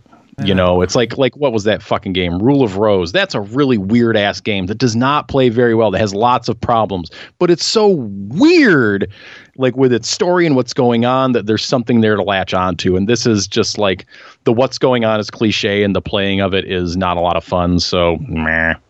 Well, Tim, always good having you on. You can't win them all. True, very true. You could win some of them. There is a Death Road to Canada that you should definitely take a ride on. There you go. That's the bright spot in this. Oh yeah, fuck yeah! You can't buy them all, but there is a zombie game for you out there, friends. Sounds good. Tim, always good having you on chatting about this stuff. Do you have any final thoughts?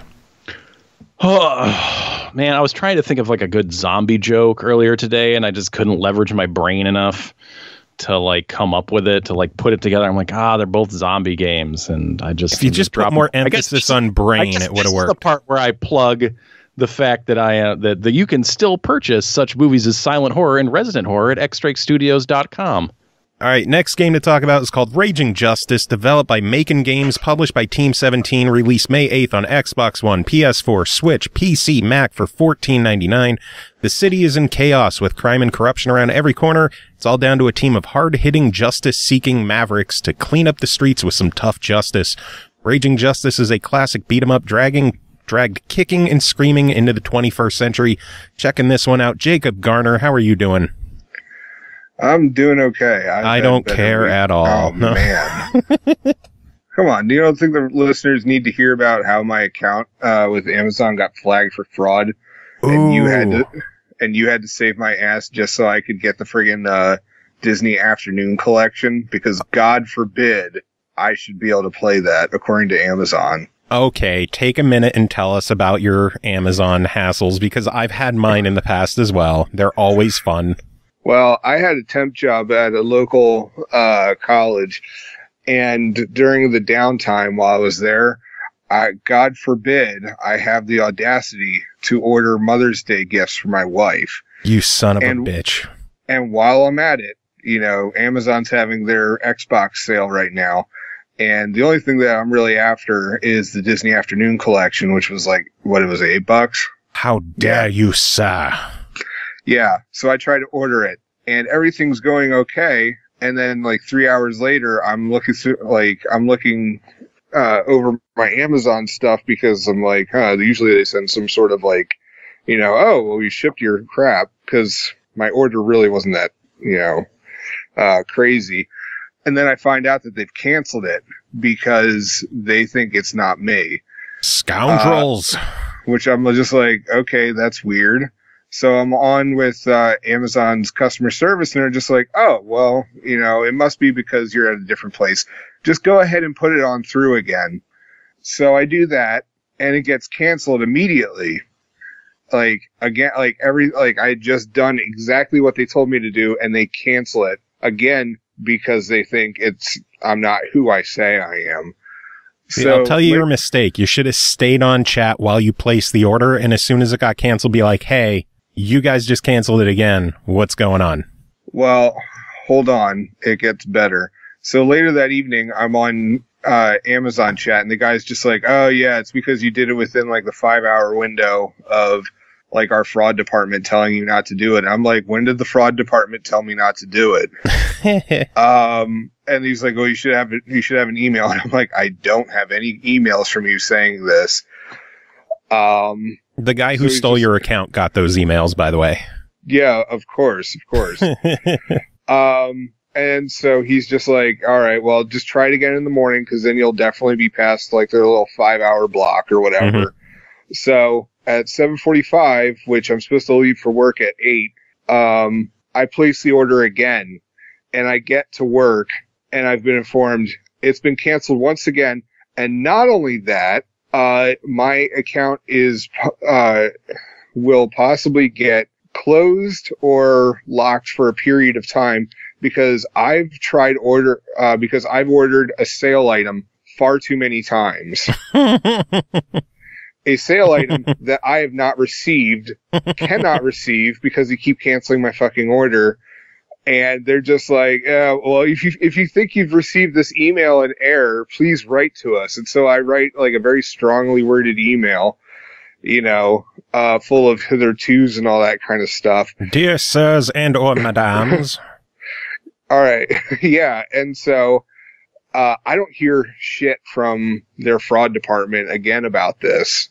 But then later that day, I find out, oh, okay, part of your order has gone through, which I'm just like, oh, thank God, at least like the Mother's Day orders. And so I get in touch with Joe, and I'm just like, dude, you. Ah, yeah.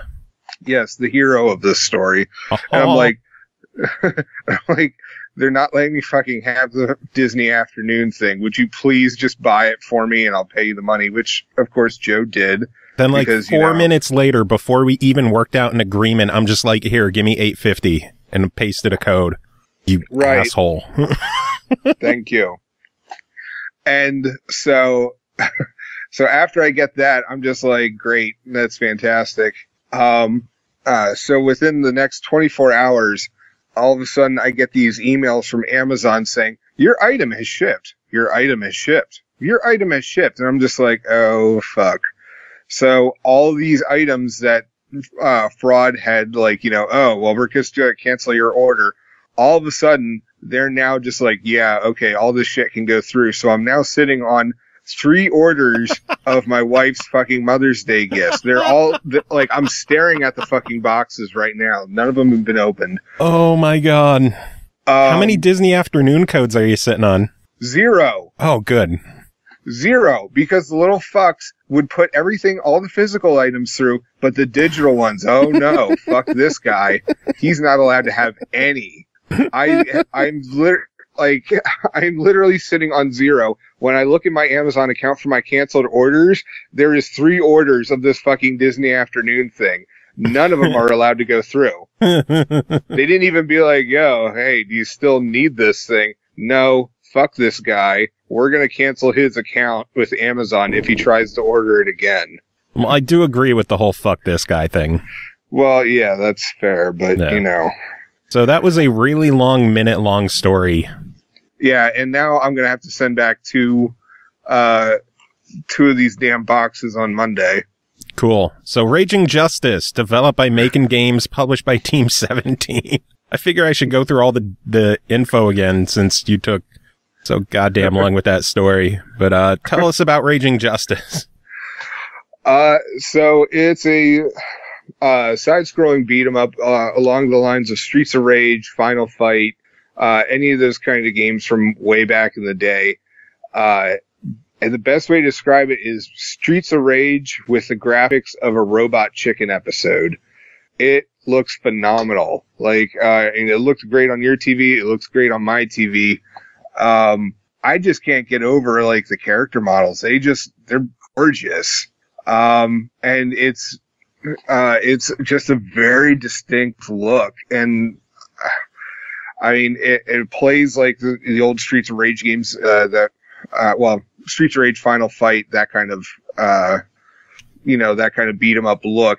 It's got the same thing, except, as I said, it looks like it's out of Robot Chicken. The fights, it plays well. It plays great. It even, one of the things I liked is that, you can actually toggle off the friendly fire.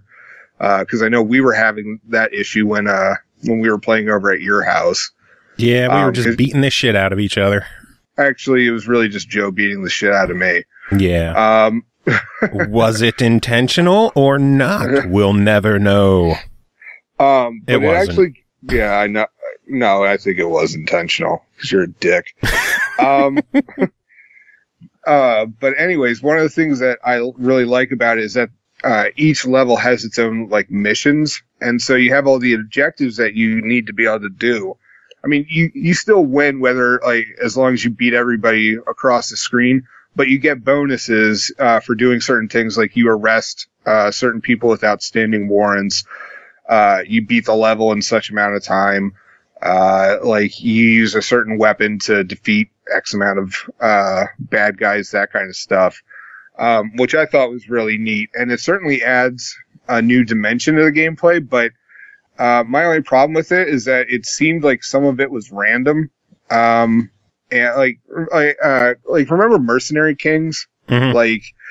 And how it seemed like you could just go through the level and you would never encounter some of the stuff that you were supposed to.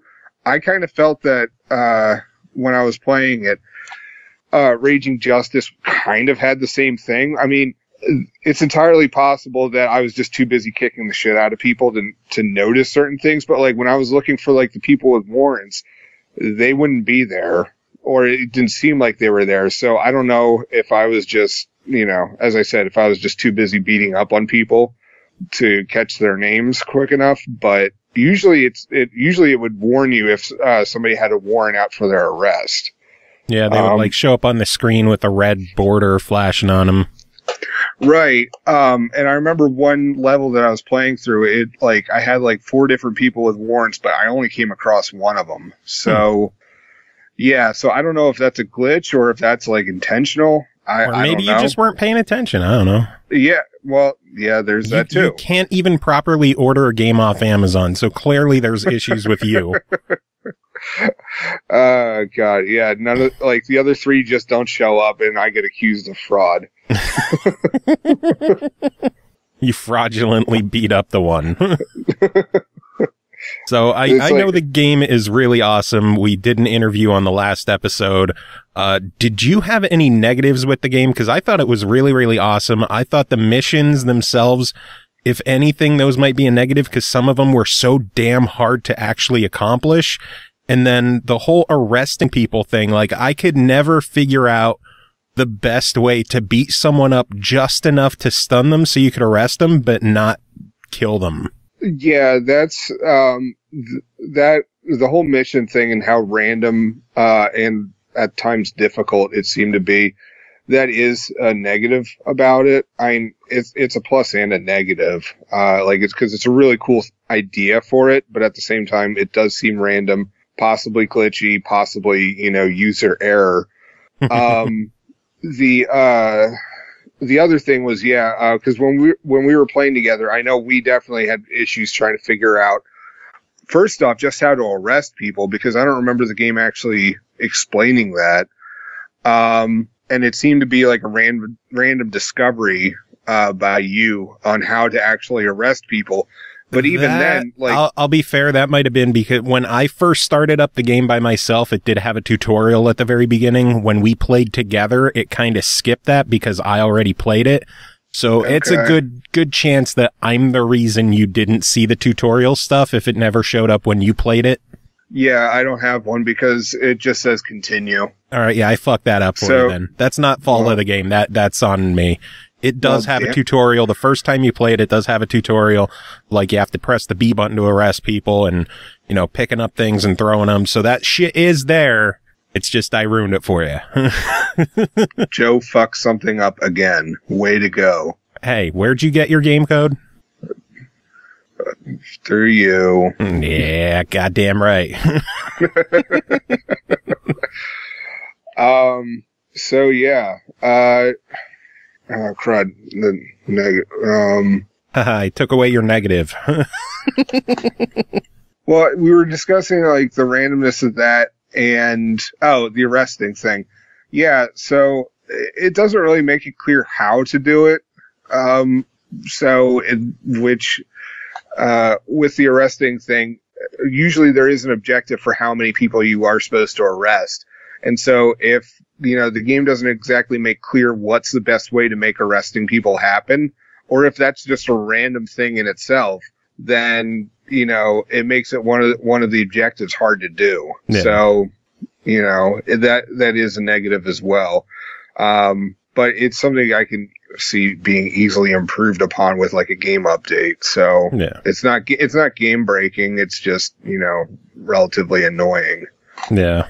So minor hiccups aside, $15 on this one. What do you think? Holy crap! Buy it! I didn't even get to finish asking, and you're saying buy it. Yeah, well, it's because it's a great freaking game. Like, I've been excited for this thing because I think.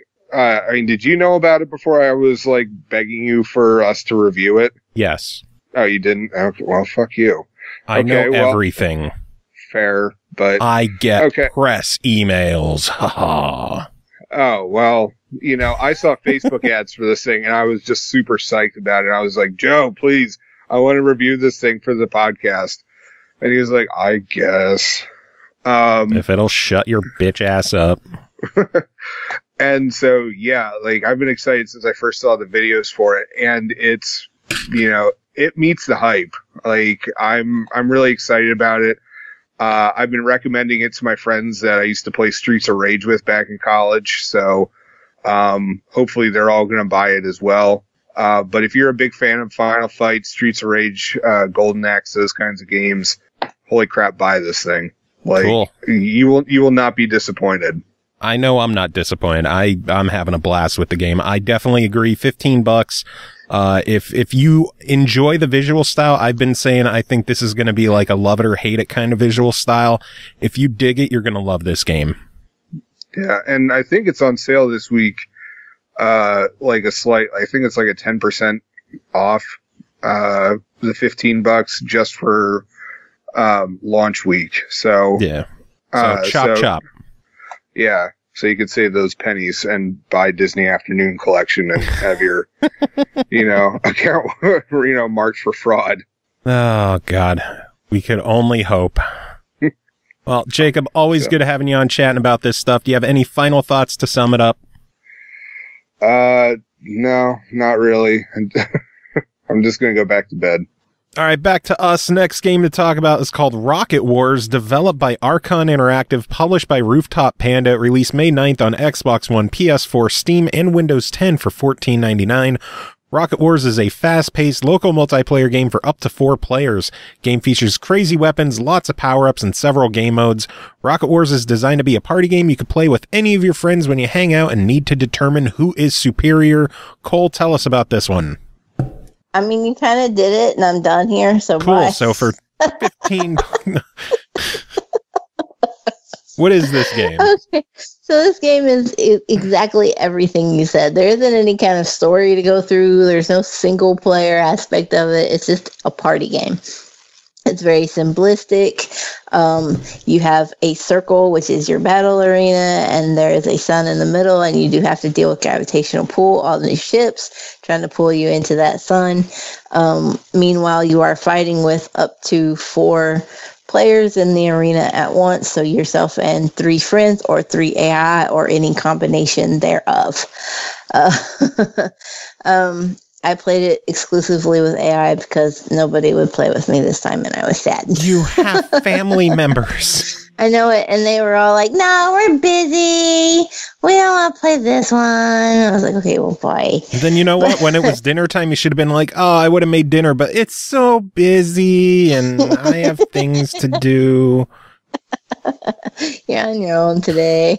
Enjoy your viney weenies. Anywho. But I did play it. I did play it mostly solo against AI, and I still had a lot of fun. You can set it up if you only want to deal with 1 AI. You can do that. You can set it up for 3 AI. Oh shit! AI, Hold on. The price I have is incredibly wrong on this. It did sound incredibly high for this. Yeah, I'm looking at this. Why the fuck do my notes say $14.99? All right, real quick correction. This game is $7.99, not $14.99. I don't know where the hell my price came from. So you wrote down Subaeria's price for Rocket Wars. Fuck, it could have been for all I know. Apologies to the devs and publisher on that. The game is $7.99, not $14.99. Continue on. I apologize. Good job, Joe. There are multiple game modes. There is Deathmatch, which can also be played as Team Deathmatch. There's Survivor, Nuke King. There's also Free Play. Basically, Deathmatch is exactly what it sounds like. You just go at it and see who can get the most kills. But Survivor is unique in that every player has 5 lives. And the goal is to just destroy each other as quickly as possible. And you are just 4 people if you're playing with all AI and yourself 4 people or whatever you're doing. The ships are in the orbit around the sun. Bounce into the sun, you're going to get wrecked. So be careful. Try to bounce your enemies into the sun or use your basic ammo, which you have an infinite supply of. You can just shoot all your little heart once. Or pick up power-ups to take out your friends or foes very quickly. You can pick up everything from lasers to shotguns to sniper rifles to a nuke. Yeah, I said it, a nuke. You can nuke your friends, and it's Sweet. fun. And if you don't got friends, nuke the AI like I did. When you pick up a nuke power-up, it activates it automatically, and there is a nuke countdown. If an enemy can kill you before that nuke countdown reaches 0, the nuke is stopped. But if that countdown makes it all the way, everybody dies but you. Oh, it's brilliant, and I love it. Which leads me to Nuke King, which is even better than playing Survivor and getting the nuke and pissing everybody off. Nuke King is kind of a King of the Hill variant, in which the person to get the most points first, which is basically whoever gets first blood, then becomes the Nuke King, and their ship is enlarged dramatically. So you're kind of an easier target, and you're not allowed to pick up power-ups, but the nuke countdown timer is going. So you can kill everybody else, and your timer reaches 0, then you win, you nuke the game. But if somebody else kills you, they reset your timer, they become the Nuke King, they become the large target, and you've got to kill them before they get to the timer to 0. Whoever ultimately reaches 0 with the nuke wins. So it was a pretty creative mode, and I enjoyed it a lot. Free play is really just good for like learning the basic controls and figuring shit out. And fucking like around. Yeah, it's really good, like a tutorial. And then once you've got it figured out, go play one of the real modes. There aren't any different maps. There's no way for the world to change. power-ups are your biggest game changer here. This is fine for like a good, quick, 30, 45 minutes. If number one was having a sleepover and wanted something all of our buddies could play at once, I'd be like, here's some batteries and controllers and go play Rocket Wars and blow each other up. One of the best things is that in the corner, there's an obit feed too. And like, if you kill yourself, it will say something silly like blue needs an adult or blue has made a mistake. They're so good. Like the obit feed is so salty. And it'll say, just some of the best stuff. Like, the game is worth $8 alone just for that obit feed. Well, I guess that answers my question. For $8, what's your verdict? I do give it a buy it. I had a lot of fun. I'm going to pester my husband at some point to help me play so that I can get the rest of the achievements that I couldn't do by myself. Oh, boy. You and your achievements. But next game to talk about is called Killing Floor Incursion, developed and published by Tripwire Interactive, released May 1st on PlayStation VR for $29.99. Killing Floor Incursion is a fully realized, multi-hour, story-driven adventure with an additional endless mode. In solo or co-op mode, travel diverse environments from creepy farmhouses to the catacombs of Paris in order to uncover who or what is behind the Zed menace. This game was a very, very pleasant surprise to me. When I got this in, I read the description, and even still, I kind of figured this was going to be like a level-based, do a wave of enemies coming at you, move on, do a wave of enemies, move on. I didn't realize this was going to be like a full-on explore areas, run around areas. Because it's PlayStation VR, there is no true free locomotion to this. It is like teleport from one area to another, turn around using the buttons on the PlayStation Move controllers, shoot Zeds, punch Zeds, slash them, do whatever you got to do to just not die in this game. And this game is tense. I streamed part of my time with the game earlier on Twitch, and oh man, like I was jumping at some points. I would turn around and there'd just be an enemy right in my face without me having realized it, despite having, surround sound headphones on while I'm playing. So I heard them. I just didn't know that they were like right on my ass, as I'm sure, Kool, you could attest by the numerous times I jumped like, oh, motherfucker, where did that guy come from?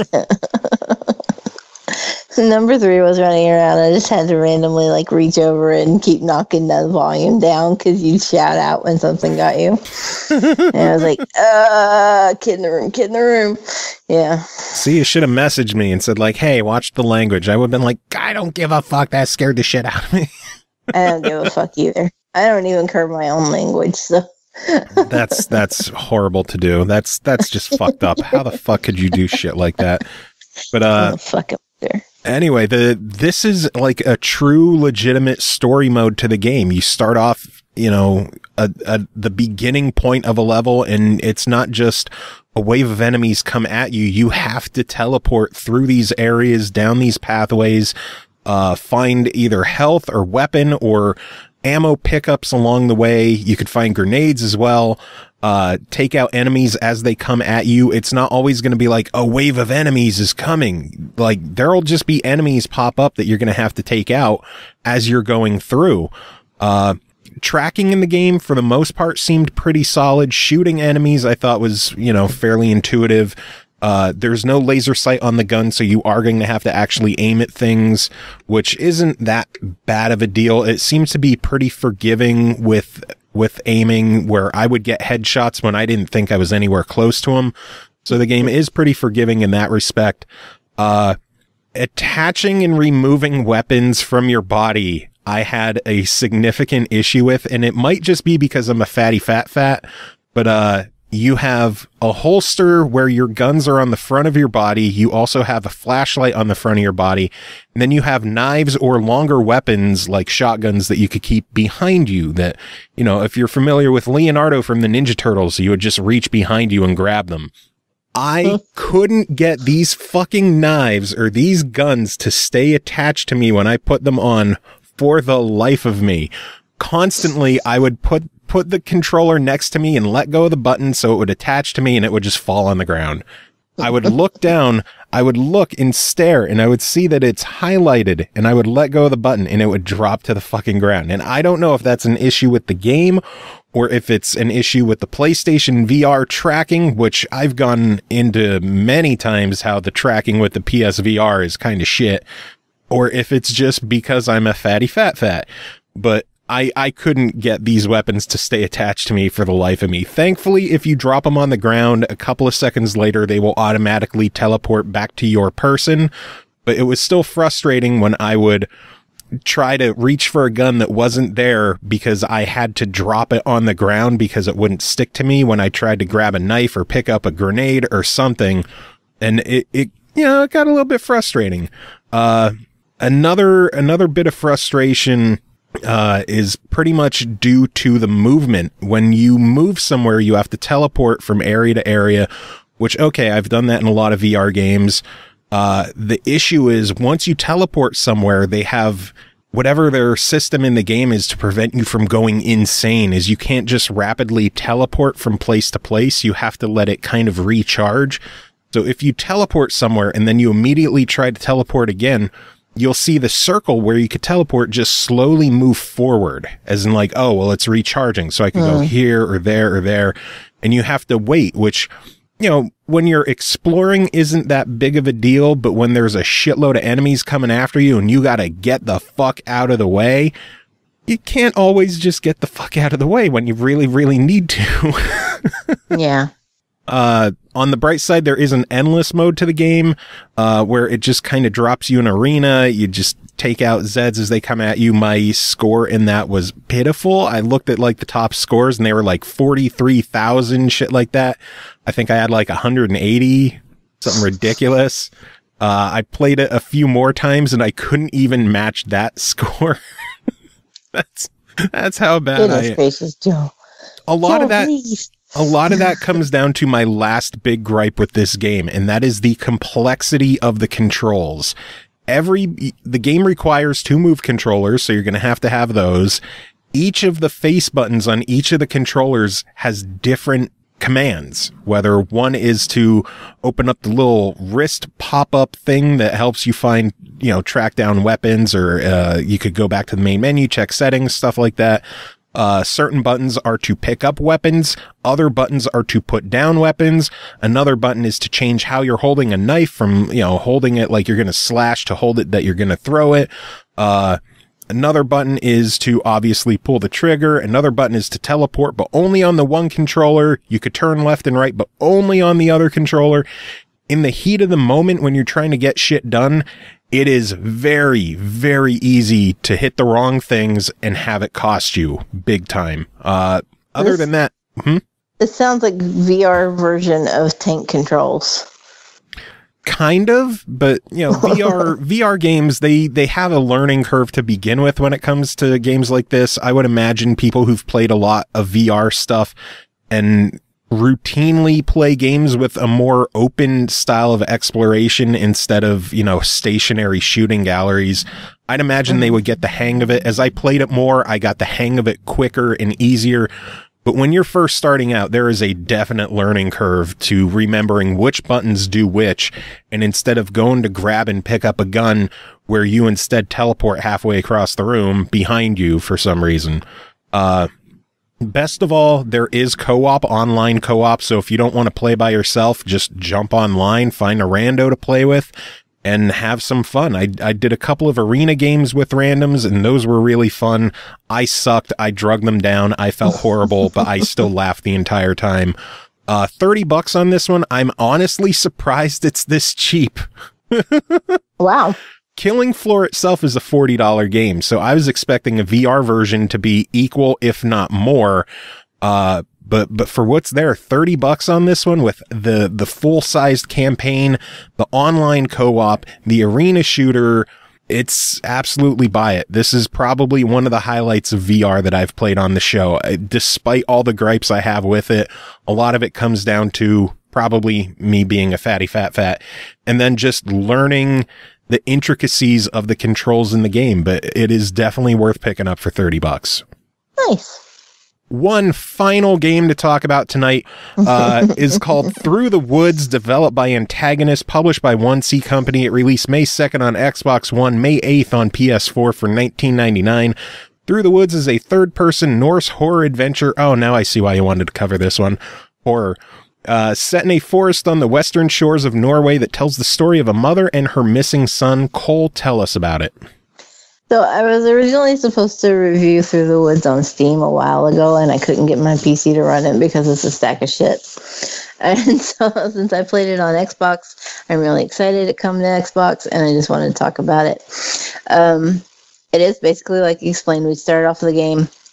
We meet Espen, who is a younger boy, not quite a teenager. He's in that tween years. And his mother, who we never learn the name of. Her name is just Mother.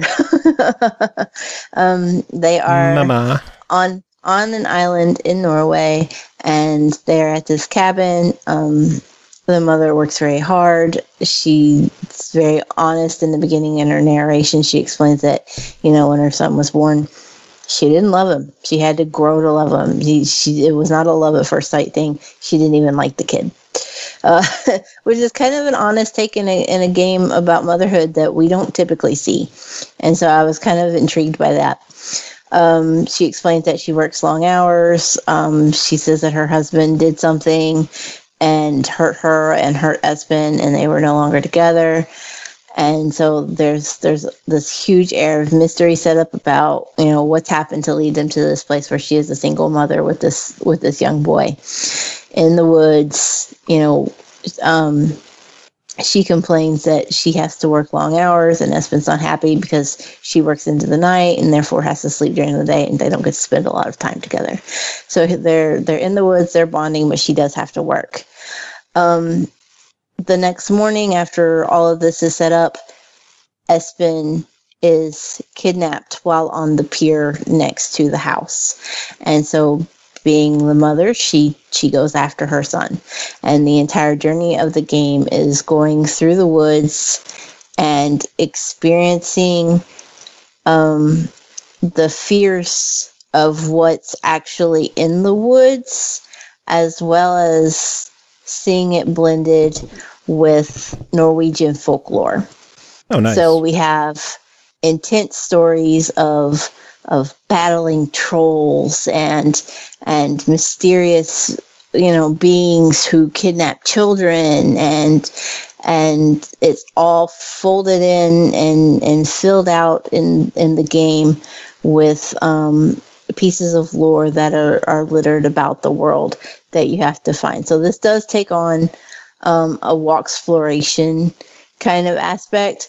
Mm-hmm. But there are some survival moments where you do have to use stealth, or you have to use the only tool that the mother has to her available to her, which is a flashlight, in order to overcome some screeching beasts who will scare the ever-loving shit out of you. That gets to my first question. How much fear P was there? I want to be really honest. I played the game first, and I wasn't really that scared. I got through the whole game fine, but there's an achievement for dying to every one of the beasts that you can encounter in the game. Oh, man. And so I had to go back, and thank goodness that the game has chapter select. This is one of the best things ever. When you present me with a horror game where I've got to walk around and find shit, and there are a ton of collectibles, and there's no chapter select, that's just cruel. So this game thankfully has chapter select. Not only does it have good chapter select, it has good chapter select where you can go in and choose the bit of the chapter that you need to replay. Nice. And so I had started it up in order to get killed by this beast that I knew was in the area, but I had played it so long before that I kind of forgot where it spawned at. And so I'm just like casually walking along thinking I've got a few minutes until I can have to encounter it, and then I can just set the controller down and let it kill me. And then it jumps out from behind me and eats me. And there was fear P. Yeah. And I was so the terrible part was that the fear P happened on the replay when I should have been prepared.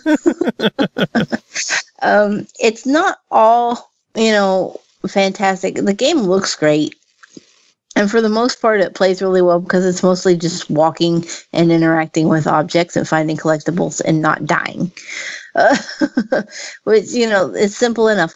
But there's one major standout that is a pain in the ass, in that you have to collect everything in the game if you want all the achievements, and if you just want to experience the whole story, which is kind of the point. There is one section of the game where you are in this cabin, and there is a cabin out back that has a collectible inside of it that you need to get to.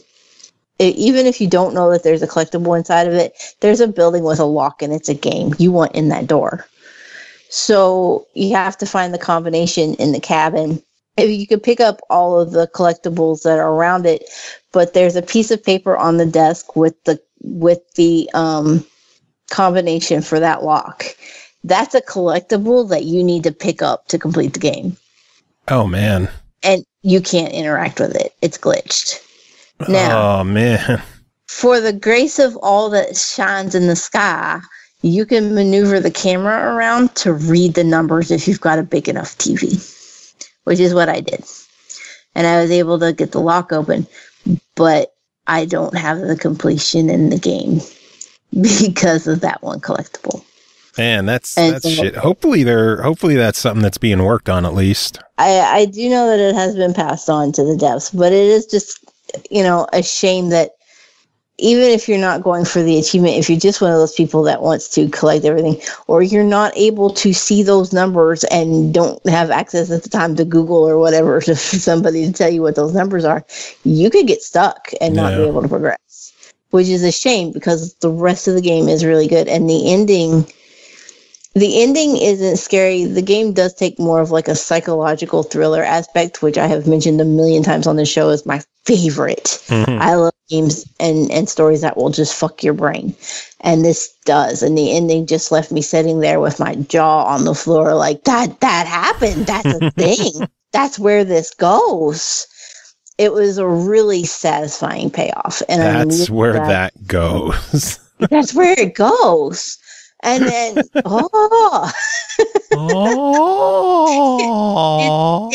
true. It's just like, you just like, shit. Well, between the shock and awe and the fear P minus the one little issue with the collectible, $20 on this one. What do you think? I give it a buy it. I really enjoyed it. I was expecting to like it, but I didn't realize I was going to like it that well. You've had a lot of good games this episode. I did. I'm really happy. I'm really happy I didn't have to be mean to anybody. Good to hear. It's always good when we have an episode that neither of us hate anything that we played. I know Tim wasn't a big fan of Garage, but what are you going to do? Yeah, you can't say, you weren't here for that one.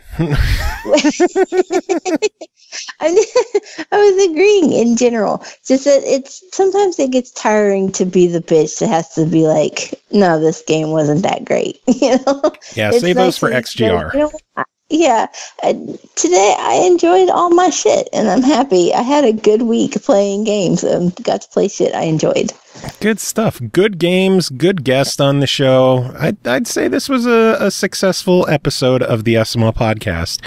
And even better news is I got the email earlier today that my t-shirts are being shipped out. So I should have my very own SML podcast t-shirt in a couple of days.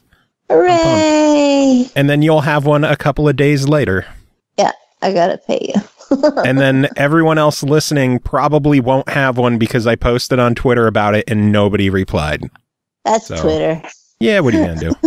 But that is it for this episode. Thank you again to Grant for dropping by and chatting, and all our buddies that came on to do some reviews. Cole, do you have any final words to end this show and send us home? Not today, I don't. Helpful. Very, very helpful. See, I didn't even add anything after the fact. I didn't say no and then something else. I just said, no, I don't.